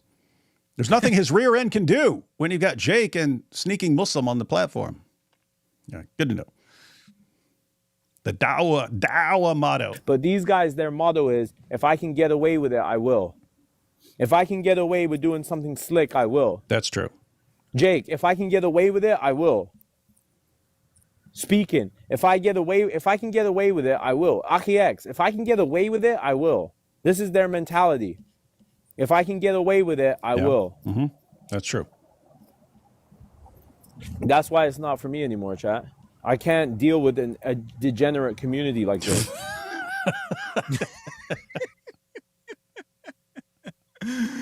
I got places to be, bro. I could sit here on this app and help you guys, or I could go to Qatar and Dubai and to Saudi Arabia, bro. Which one do you think I'm gonna choose? I mean, I would stay with you guys, but I'm not gonna waste my time with a bunch of people that Jake wants to go over there, and now we have arguments about, oh, can we sit with blasphemers or not? I'm not gonna waste my time. I'd rather go travel the world, see the food, the culture, the world, the everything. Why the heck am I gonna waste time with you? With you guys that don't want to help, that come in one live, do one thing, go in another live and do another. I'm not gonna waste my time with that. I'm gonna go travel the world, and y'all can kiss my, you know what? Your rear end? Because I thought you were leaning towards like stay away from your rear end for once. Anyway, what Jake wants. What does Jake want? Real quick. So I only put it in there once, but that was the most common theme throughout the show is, hey, I can go travel and do all this cool stuff, which I think he actually can. I don't think he's just lying. I think he does actually have, money to do whatever he wants. Or I can sit here with a bunch of losers on TikTok. What do you think I'm going to choose?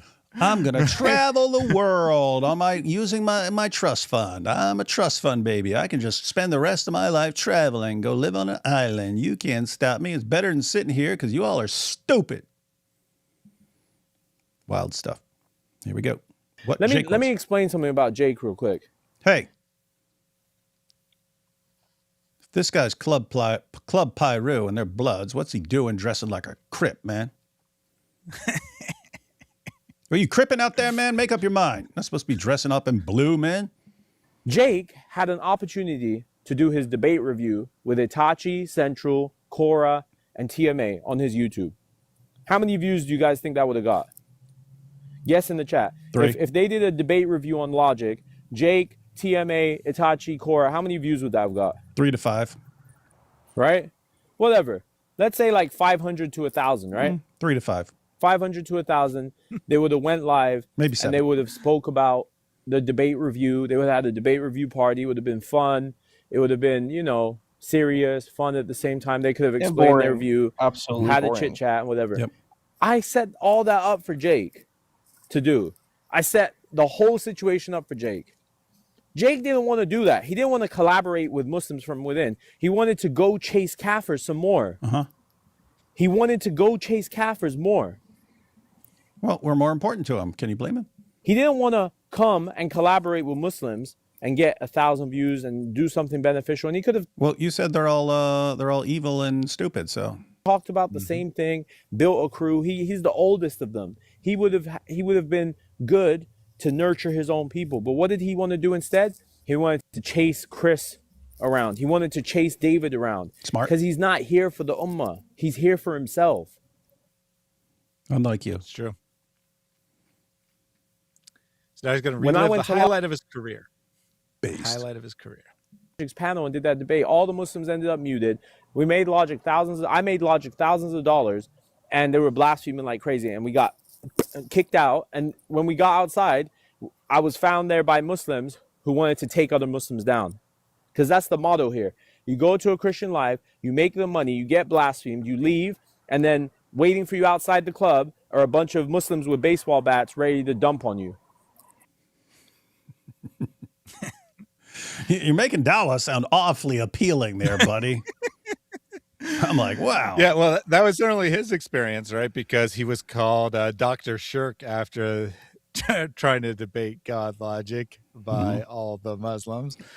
So, he goes on, and he's not wrong. I mean, he's not actually not wrong. He goes on God Logic's program, right?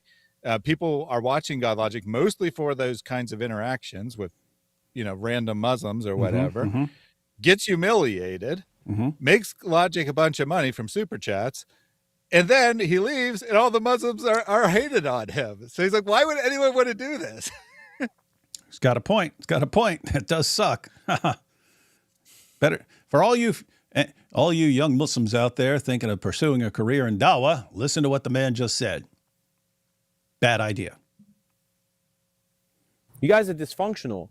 And you guys want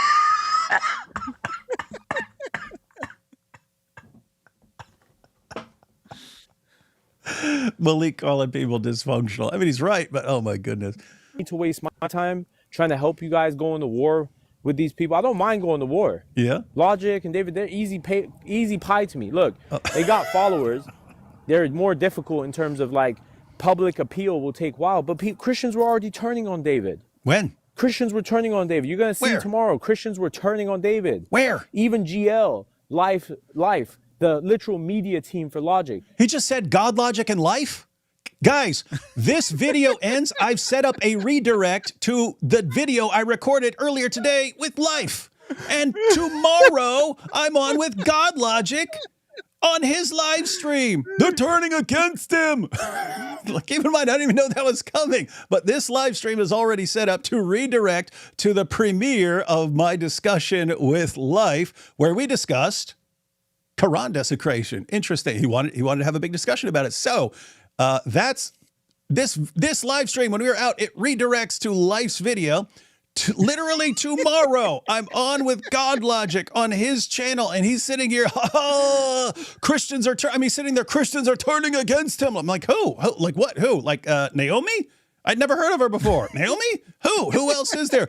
Life and God Logic. You mean the two guys that I'm doing stuff with today and tomorrow? Oh my goodness, what an idiot, dude. He lives in fantasy land, man. Total fantasy land. Mm-hmm. Why would yeah, and you mentioned God Logic yesterday. I hadn't even watched this clip yesterday when we had the stream, and you mentioned you were going to be streaming later this week with God Logic because yesterday he said that IP has abandoned you when you were streaming with IP after that, and you're like, and later this week I'm streaming with God Logic. So IP, God Logic, they're all abandoning you. That is too funny. Although I didn't include it. He did actually mention Naomi. He said, "Oh, okay." I had a show with Naomi coming up, but I had to cancel it because I got to go after the Dawa guys." Which, I mean, I don't know if she was actually going to go on a show with her. I don't want to throw her under the bus, but he does know. He is aware, right? He is aware of Naomi. So that's his evidence. All right, he's got that. Girl I never heard of before made a video saying, this is mean to do. And even her own fans turned against her and told her she has no clue what she's talking about. And the defense of Naomi from people is not she's right. It's, okay, she's young and she doesn't know what she's talking about. Give her a pass on this one. That's the defense of Naomi. It's telling me, yo, bro, I'm gonna talk to. What's up? Oh, I'm sorry. I had a quick question. I'm like, who's turning on you exactly? Like Naomi. So that's one person, and I'm like, yeah. The point is, it's like, do these people not know what like Christianity is? Like they don't. That's not a problem for Christianity. Life's messaging me right now, going, "What a liar." So Life's watching this, guys, and watching, going, what a liar. That's funny. What were you saying, Isa? Oh, sorry. I was saying that it's like they don't understand how Christianity works. Like once you become a Christian and you leave your past behind, you don't. This isn't. It's not an issue. Why would Christians betray you about that? You were very honest and you shared your testimony about that and how. you came into faith. That's a very powerful thing. I think he's talking about because of him, like he's doxing everyone, and then Christians are getting mad at me because me refusing to back down, I'm causing him to dox everyone else, and they're all getting mad at me and turning against me. Let me go ahead and say, guys, apart from Naomi and some people in comments, there are people in comments who say, David, you shouldn't do this. You should just never put these guys in their place. You have to just be nice all the time and so on. Apart from that, guys, no one I actually know or who was familiar with the situation has ever said one word to me about stopping. No one. No one. No one said, David, come on, you need to stop this. It's really causing a lot of problems. No one. But he thinks they're all like behind this. Oh no, David is causing all this damage. We have to turn against him. And he lives in total fantasy land, man. Total fantasy land. Wild stuff, man. Yeah. The general response. So one, you have people who are like, oh, we're going into a Quran demolition mode because nope, he's crossing lines. He's doxing people. We got to make him stop. So if we have to demolish a ton of Qurans, we're going to do that. So that's like Thaddeus, Eric, and so on. There are people like that, and tons of people sent in things and made their contributions to Quran demolition ranch. So you have people who are like, oh, this is right. This is seriously messed up. And yes, we do need to take somewhat extreme measures to make it clear that this will never be tolerated. Other people, that the general alternative to that is, I'm not going to do what David is doing, but I understand what he's doing it and not going to interfere. That's the alternative. Everyone turning against him lives in fantasy land. Mm-hmm. But let's let him continue. When he's doing criminal activities, this is criminal. Doxing people is a criminal activity. We know that. But you got to let people continue. You don't want to stop them. You know, you got to when if someone's destroying himself, do not stop him. I mean, you can. And what I mean is like destroying his entire project of controlling Dawa and stuff. He's destroying that, right? He's not like ending himself or something like that. But you want him to continue doing that. Why? This is the sort of guy, and I speak from experience, guys like this have to lose everything and hit rock bottom for any hope of actually changing and moving forward. I know that because I went through that. I know that. There are certain personality types. You're a psychopath. You're a narcissist. You grow up your entire life having ways of doing things that are really, really bad towards everyone around you. And when people call you on it, you just keep falling back on this bag of tricks for manipulating and controlling people. So if you keep falling back on it, and your entire way of doing things has to completely break down, leaving you like completely exposed and destroyed.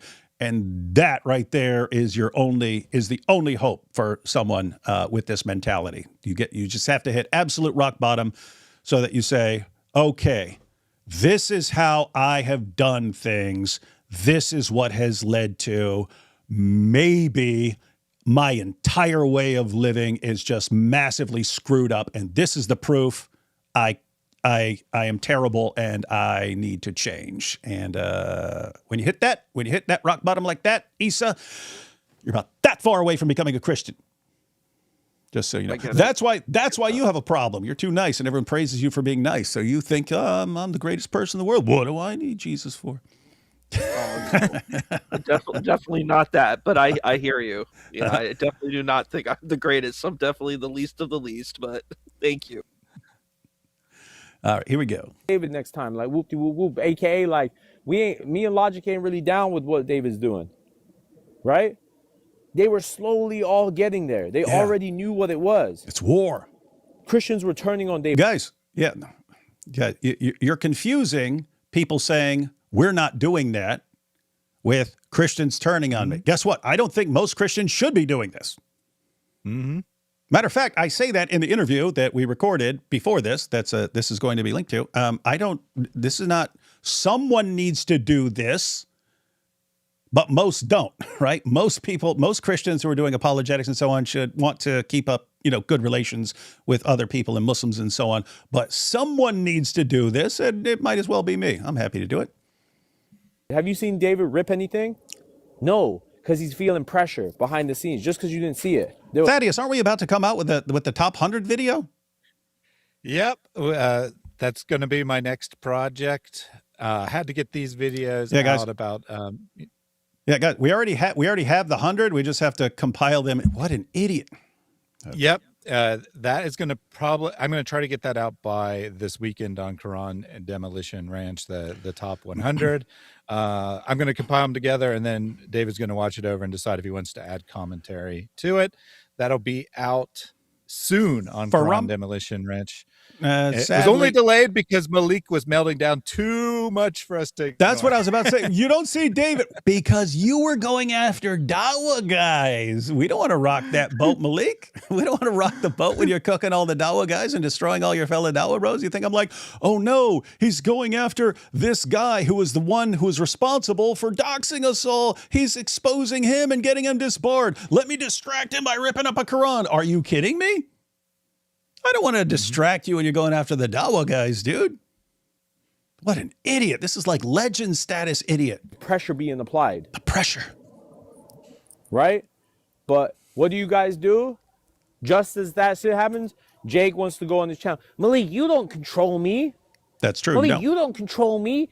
I don't even know my own address in Morocco. You can't even dox me. Like, and Thaddeus is sitting there giggling. I would have laughed if I was Thaddeus too. It was because it's funny. Right. Shaggy should have been laughing. He's giggling right now Shaggy, too. You know? He's laughing right now too. To be fair, Malik, we're all giggling and laughing right now. Damn right, Shaggy should have been laughing. I would have laughed too if I had Jake there saying that. That's Happy Valentine's Day, you know? I mean, it was funny. Jake was funny. He was. And notice I was like in the middle of that long live stream. Malik apparently watched the whole thing. We need to get Malik to come to Modern Day Debate. He should come debate on a platform. He would just be legendary.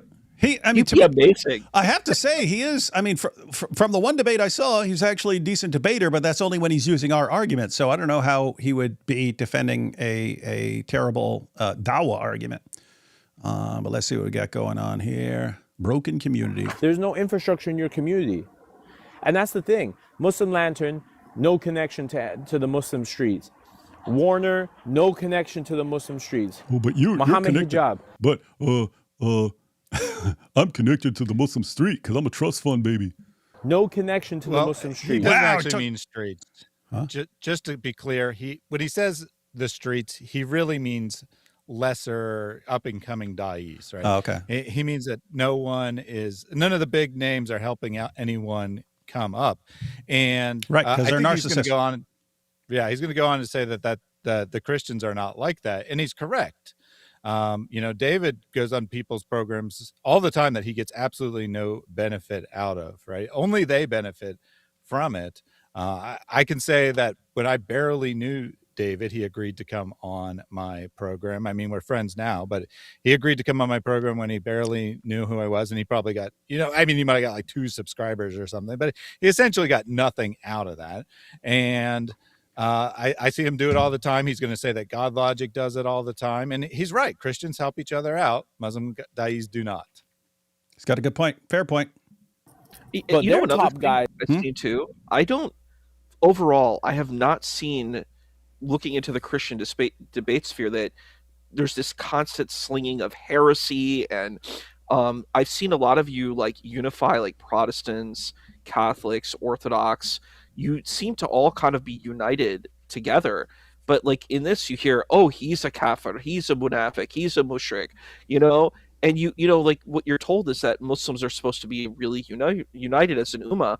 But you see, like, in the debate sphere, it's this very extremist, Salafi, like, Wahhabist narrative that's utilized. And it's really just condemning anyone who steps outside of the box. Your information will be told. You'll be, removed from the community. Like, I saw the Jake Daniel separation, and it was horrendous. What was it about? Some tiny, legislative thing? This is what the argument was, that this split apart was some kind of doctrinal thing on like istighatha and tawassul, like, can you have an intermediary? That was what it was about, some kind of legalistic thing like that.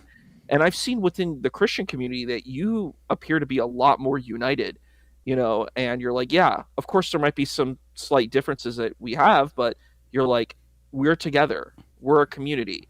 And I think that's powerful. I think that's where you are going to win.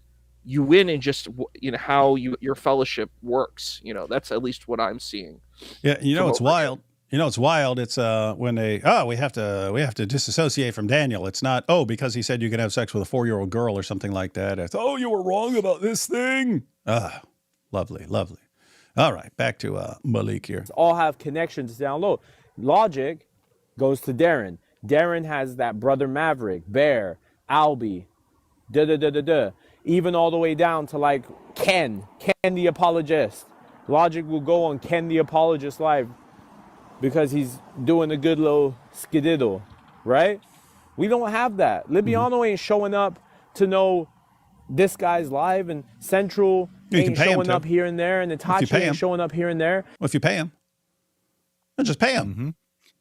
They'll come if you pay them. That's what he says. Islam, right? Like, so he knows like the whole Christian infrastructure, as he calls it. I actually don't even know who all those people here. I didn't know. I knew who God Logic was, but yeah.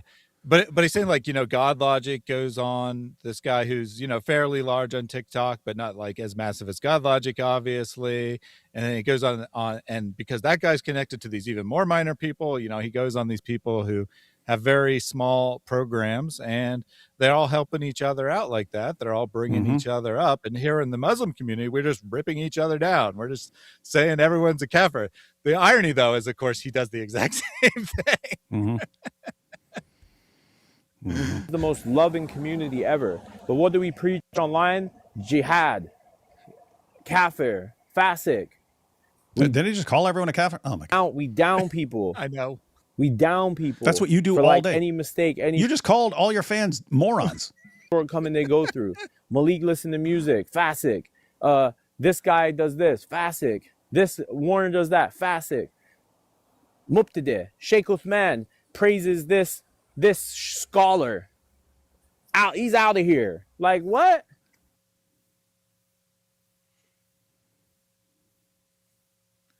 And I'm gonna say, listen, I'm gonna tell you something my dad said to me. And wallahi, when he said that, I just looked at him like he was crazy. But and he said, son, I'm giving you a trust fund. Don't just use it to be an idiot for the rest of your life and destroy Dawa and cause a bunch of Quran desecration. But I did the opposite. Wallahi, it's true. Bro, the best sheikhs that you be knowing out here, they live their life so pious. When they pass away, you find out they were raping little girls. They were raping little girls. That's true. And doing all this weird stuff. Your dad seems much wiser than you do. Out here. Wallahi, when he told me that, I'm like, you're tripping. But then I started seeing it. You guys don't know the stuff that happens in our communities. Gosh, I'm getting like 50 clips that need to be shared on X from this guy, man.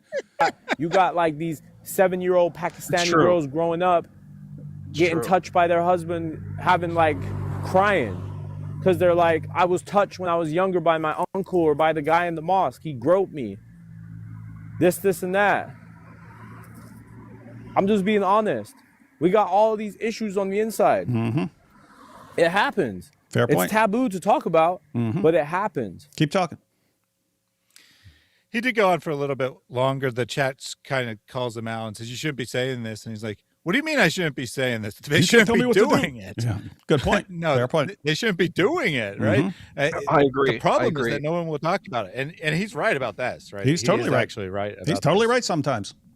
Like there's Gulzar Pir. I don't know if you know about him from like Kashmir, but what he did was he was a Quran teacher, and what happened was he would have a lot of female students, and he did, horrible things to these students, and then he went to jail and he got out.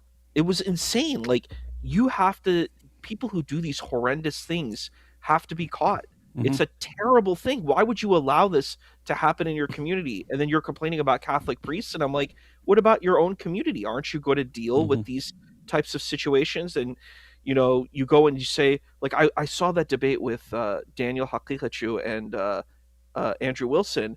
And he's like, look, Andrew Wilson is so liberal and progressive, and the liberal world is so terrible. And then Andrew Wilson's like, look at Pakistan. And Pakistan is in a horrible dire strait, horrible dire straits. Pretty and bad. And it's just like the arrogance and the ignorance and just chest thumping. I'm like, you should have shame. Where is your shame? That's what I would say. That's a good point. So we have it here from Malik and Isa, two Muslims, that sheikhs are really, really evil. There we go. That reminded me, Isa reminded me that the other thing that the chat says is, well, but what about the Christian priests or whatever? And Malik's like, yeah, other people do it too, but that's for them to clean up their own community. We need to clean up our community, not worry about trying to clean up their community. That's true. Right. I agree. 100%. Speaking, guys, got off the app. He deleted his account again because he got caught by the Christians. Because, listen, Giant Dog, Logic, David, they know what it is with me. Everything is face to face. When I come for you, it's your Christian people that came to me with info. When I come face to and face, David got to move house, that's because it is what it is with me. You mean when you convince people to give me over $100,000? Yeah. Oh man. Yeah. That's so. Oh, please, no more, Malik. Please, no more. Please don't do that again. Then they might send me more money. Oh my goodness, man. Here, keep putting penal codes in the chat like your lawyers, Christians. You ain't gonna do nothing. You can't do nothing to me. I'm literally gonna tell you my moves and where I'm at. Meet me at LAX. Meet me at LAX in 4 days when I'm taking a flight to Qatar, right? And when I'm around the Middle East, right? And when I get back into New York, or when I get into Canada, or when I get back into LA, wherever I go, have the cuffs ready. If you're a big man, right? But we'll see who's in cuffs first. Is it gonna? Why would we want to stop you, man? Be him, or is it gonna be Logic?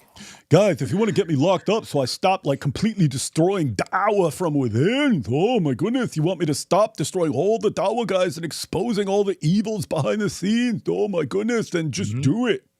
Or is it going to be David? So what's funny here is he says, I'm going to tell you my exact plan so you can show up and you can be tough in person or whatever. He says he'd be at LAX in 4 days.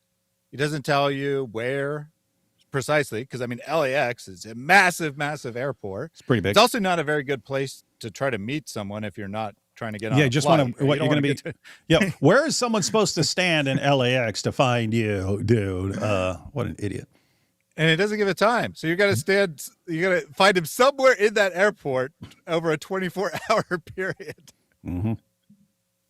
David's sitting at his desk going like this with his hands, you know, like he's going like this with his hands, like this, you know, like the shit Warner be trying to do. And he'd be sitting there like, yeah, y'all going down.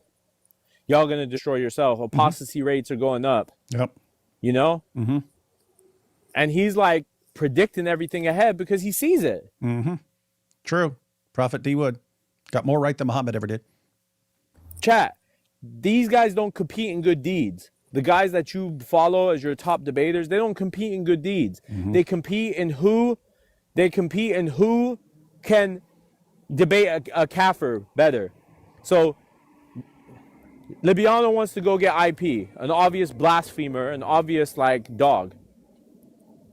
But Jake wants to go get David and Logic and all these people, right? Dean wants to break boycotts and challenge everybody on Twitter. He'll debate anybody, blasphemy or not. Dean's there. Leafy, same thing. Blasphemy or not, I'm there. Uthman, Logic, come to the mosque. Logic, meet me on the Galapagos Island. Logic, come find me on Mars. Playing games. True. Playing games. Total coward. He's right.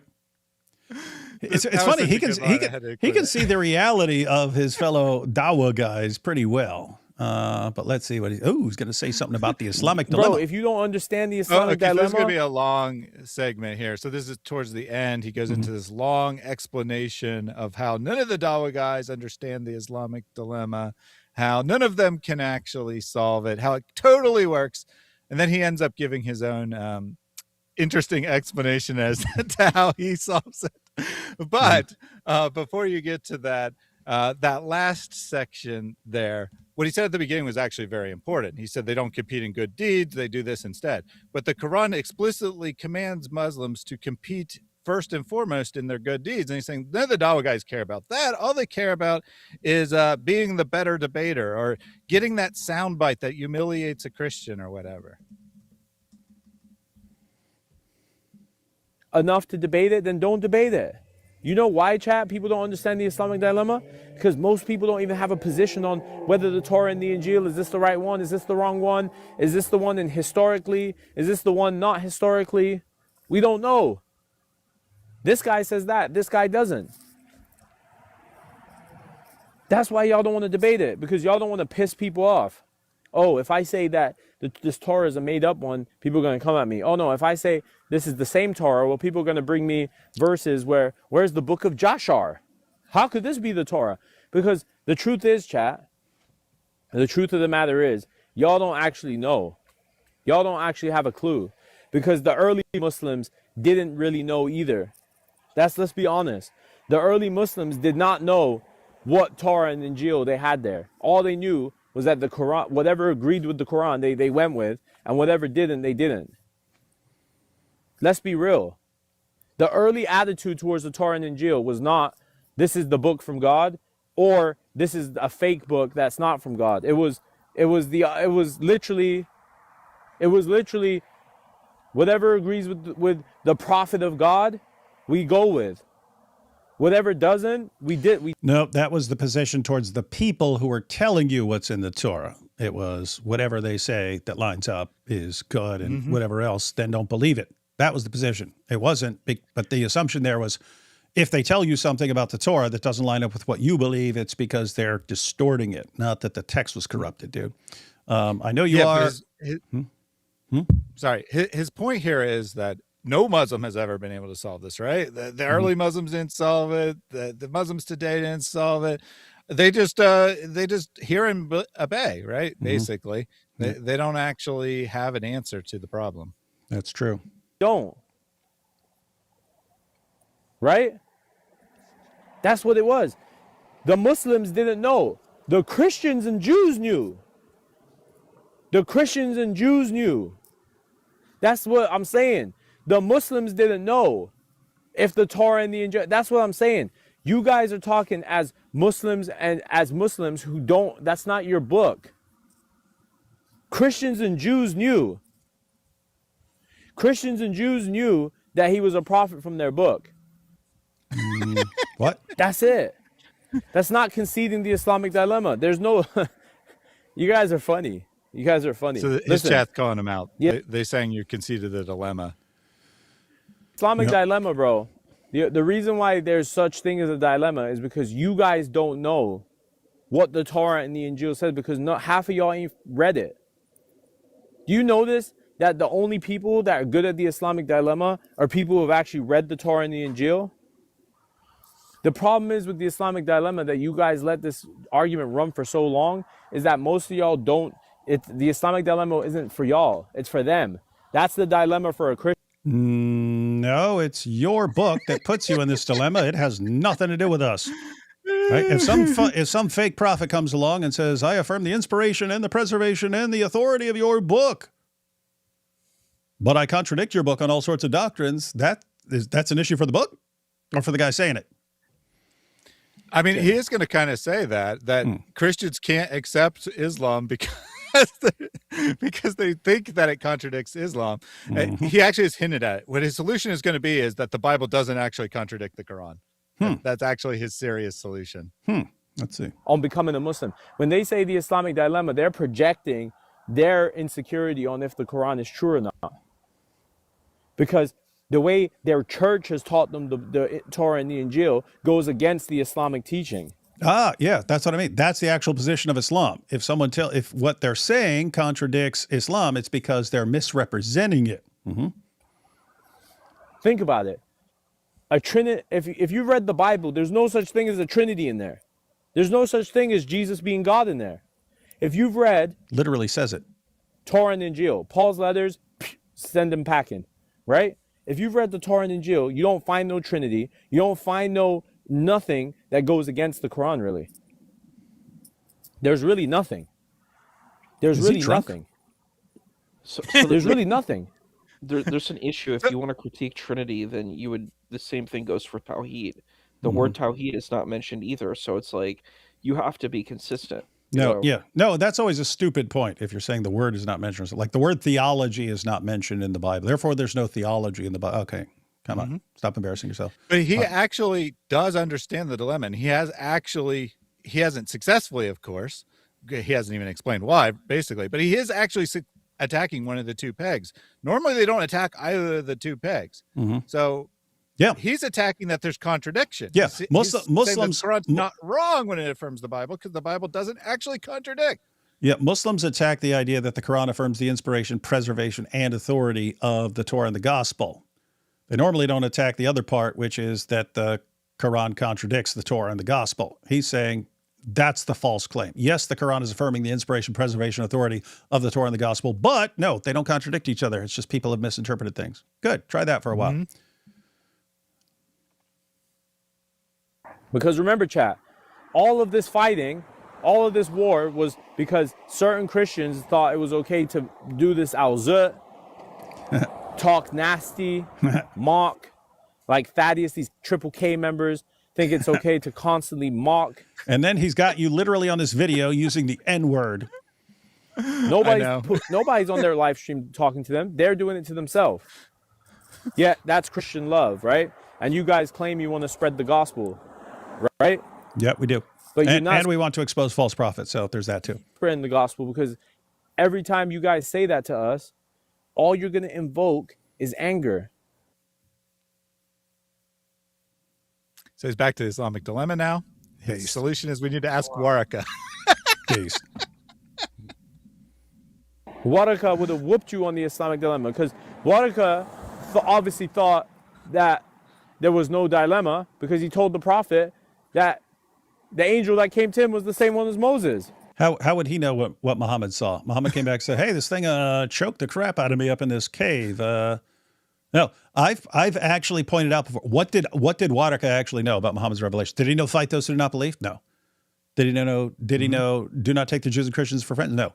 Did he know that someone has to be destroyed if they say Jesus is the Son of God? No, he didn't know any of that stuff.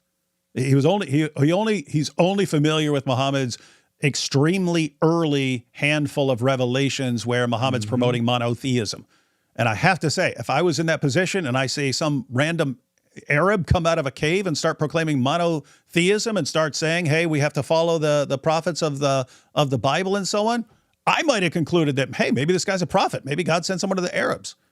Then later on, when I see him contradicting all the previous prophets, then I'll be like, okay, this guy's a false prophet. But you just can't point to Waraka, man. Waraka only saw some early stuff of Muhammad proclaiming monotheism in a polytheistic environment. Again, I might have, if I were there, I might have said, hey, maybe this guy's a prophet. I don't know. And you're saying, yeah, I mean, Waraka died within a few months of Muhammad getting his first revelation, right? So how did he see the entirety of the Quran and say there's no contradiction here? Well, I mean, very strange position.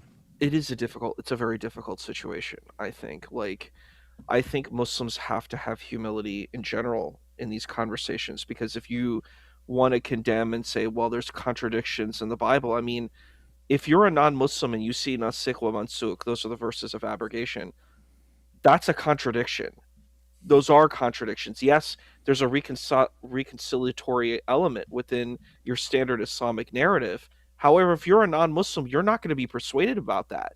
You're like, no, that just sounds like things are just being made up. You're saying here's one thing, this other thing is being canceled out by this other thing. So it's like you have to have integrity, and you have to allow for like the gospel and the Hebrew scriptures to be able to have the same reconciliatory instruments and argumentations. You can't just say, well, for me, I get to just claim whatever I want, but when it's them, I'm going to nitpick it, because you come off very dishonest and disingenuous. That's what I think. All right, we got about 2 minutes. Yeah, his chat also points out that he's not even correct about Islam here, because in Islam, Moses supposedly gets the Torah directly from God. So it wouldn't actually even be a parallel with Muhammad in Islam, not in Christianity or anything else. In Islam, it's not even a parallel. He's like, you see, he said it was the same angel when Moses didn't get his revelation from an angel. All right, let's finish this up. So obviously he felt he was a continuation of the book. He didn't feel like there was he didn't think in his book, hold on, why is it now saying that some other guy is going to show up if in his book it didn't say somebody was going to show up?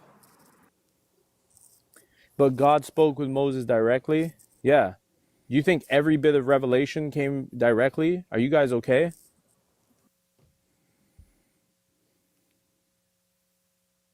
Now, apparently, go to First Galatians. Go to First Galatians. Go to Galatians 1. First Galatians. What did when Paul first got on his mission? Where did he go, chat? When Paul first got on his mission, where did he go? Do you guys know? He went to Arabia. He went to Arabia, which generally meant anything south. Why did Paul go to Arabia? Well, this dummy probably thinks it's Saudi Arabia and means Mecca or something. A lot of people say that Paul was he was the Gentile from Isaiah 42. He was the Gentile prophet from Isaiah 42, and he went to Arabia. What the heck is this guy on about? We're just going to let that slide down. What is this here? All right, so these are some screenshots of his chat. Most of these are taken during the Islamic dilemma section. His chat calling him out. So you got one here. The Christian's so is this all just run with this, Malik? This all just screenshots here? Yeah, and then we got his final thoughts after these screenshots. All right, so he says, lol, Christian's going to run with this. Malik, you talking nonsense. And then word for word conceded the dilemma and isn't aware of it. Yeah. True. Bros exposing his own religion. You saying things that go against the sunnah right now. Ouch. That's conceding the dilemma, dude. Correct. All right, final thought here. A few seconds left. Y'all Muslims are bozos on this app. Y'all don't deserve any help and energy from me. You don't deserve having a protector who's willing to put himself on the line to help you guys from blasphemers and stuff. Because you guys support these fake ass Dawa guys.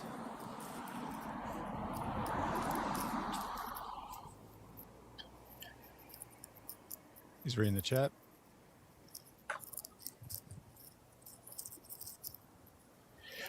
How could David win if I'm just taking a break for Ramadan? What are you talking about? So someone said you're allowing David to win, and that was his. And then he closed the live stream. Yeah, don't stop. That's what I'm saying. Don't stop for Ramadan, man. That was his final thought there. I mean, he did say like tune in tomorrow after that or something, but that was his last thought.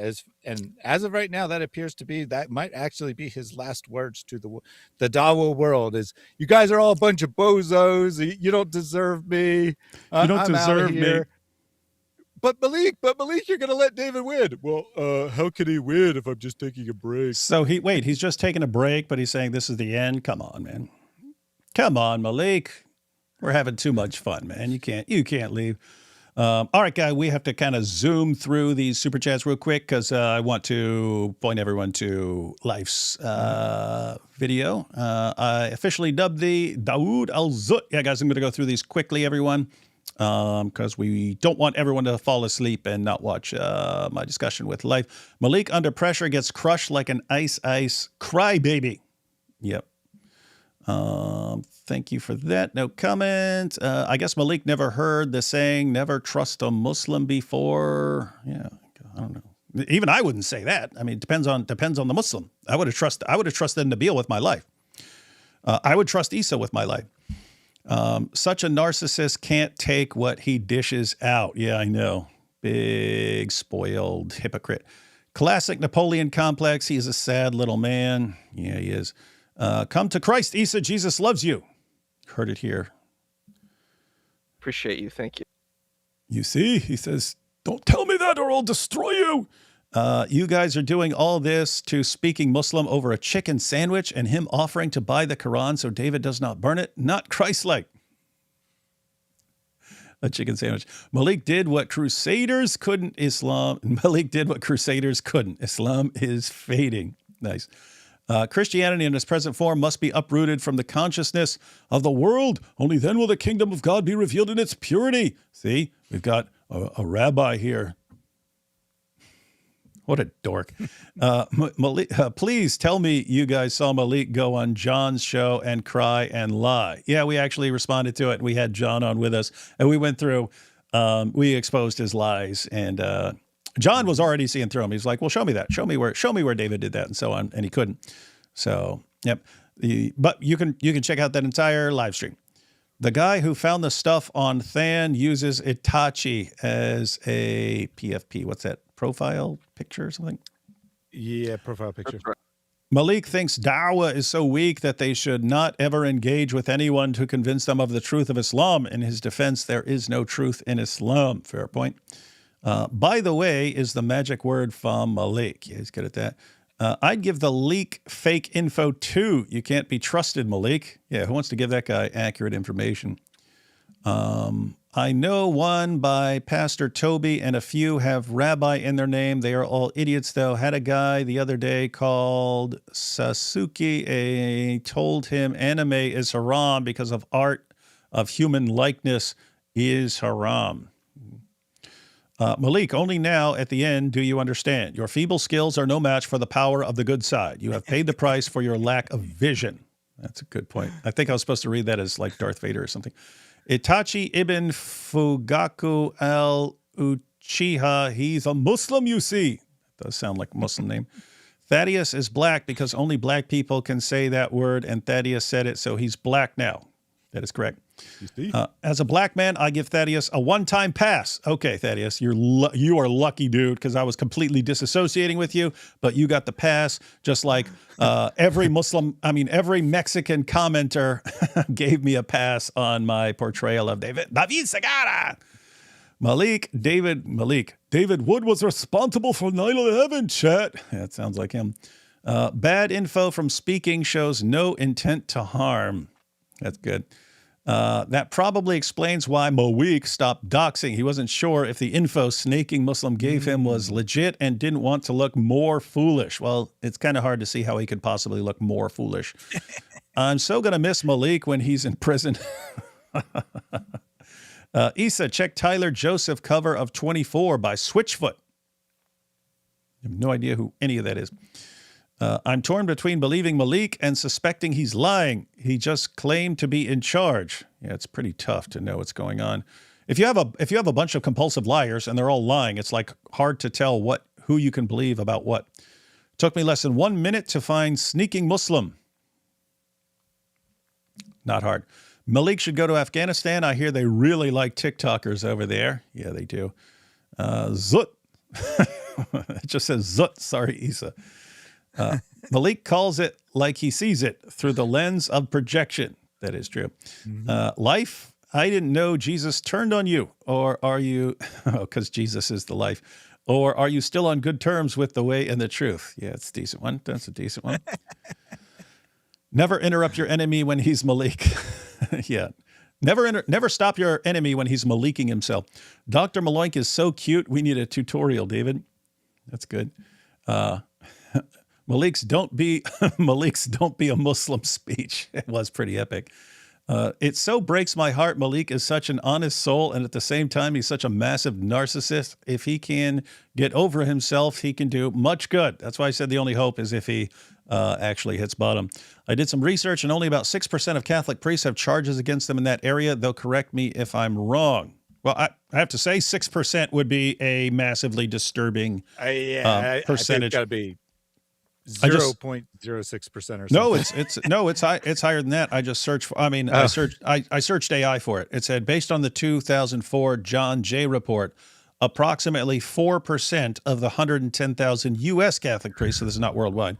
No, that's not saying 4% did it. It says 4% of the 110,000 U.S. Catholic priests serving between 1950 and 2002 had allegations of abuse made against them. A 2008 church estimate suggested that globally, no more than 1% of priests over a 50-year period were involved in such cases. I have to say, even if you say 1% were involved in allegations globally, that's still a disturbing number. But yeah, it doesn't sound like it's 6% there.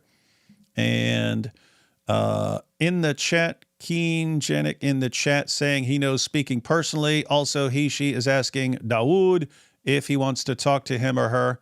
I'm not interested in digging up dirt on these guys. Why? They're destroying themselves publicly. That's why we don't have to do some of the stuff they're doing. All right, everyone. Just glad everyone can jump in. Thaddeus, want to share your final thoughts here? Well, I'm also going to. This supposedly redirects to Life's video. It's an interview from earlier today. It's going to be premiering, I think. So I'm going to also share it in the chat, just in case for some reason this doesn't work. It's supposed to work, but yeah, I set up a redirect, but I'm also technologically illiterate, so hopefully it works. But Thaddeus, final thoughts on all this stuff? Yeah, Malik, it's been fun times, Malik, for the past 2 months. Very fun. Take your little Ramadan break and then come back and expose all the Dawa guys. We'll give you more attention. I know that's what you really want is attention. We'll give you more attention. Just keep ratting on the Dawa guys, and we'll be happy to give you all the attention you want. Keep it up, man. Keep up the awesome work. Issa, final thoughts on everything here?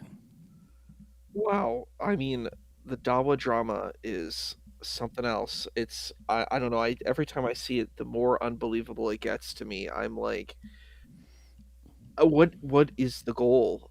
Is the goal just to make you look really bad? Like when I've been seeing all the debates, particularly against the Islamic dilemma, it's been embarrassing. Every single debate has been a loss, in my opinion, objectively. Hassan Shibli was debating, is Jesus a Muslim? What did he say? He told us, submitting to God means you're a Muslim, so let's agree. Of course, all of them are Muslim. And then IP is like, well, am I a Muslim because I submit to God? No, because your submission is not the right submission. Yeah, you have to submit correctly. You have to submit correctly. And it's like, when you hear this, it's just like, every single debate, it's devastating. And then you see the debate with Jake and Avery, and oh my gosh, it's just lots of chest thumping and just no real engagement and no real honest understanding, like when you're looking at the actual debates.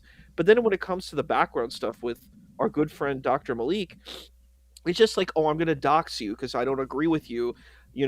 I'm just going to reveal your information. I'm going to do things bad. Like that one video that we saw the other day was just so horrendous, where they said they were going to do horrible things to a woman. I said, this is horrendous and evil and disgusting. And this is like the kind of stuff that you're seeing. I mean, like, is this going to make anyone become a Muslim? I'm going to be honest. If I was like an agnostic person just sitting in the background, I'd be so appalled. I'd be so repelled that I would run the other direction. I'm like, this is the character that you have. Like, that's what attracts me. Do you have good character? Do you have good qualities?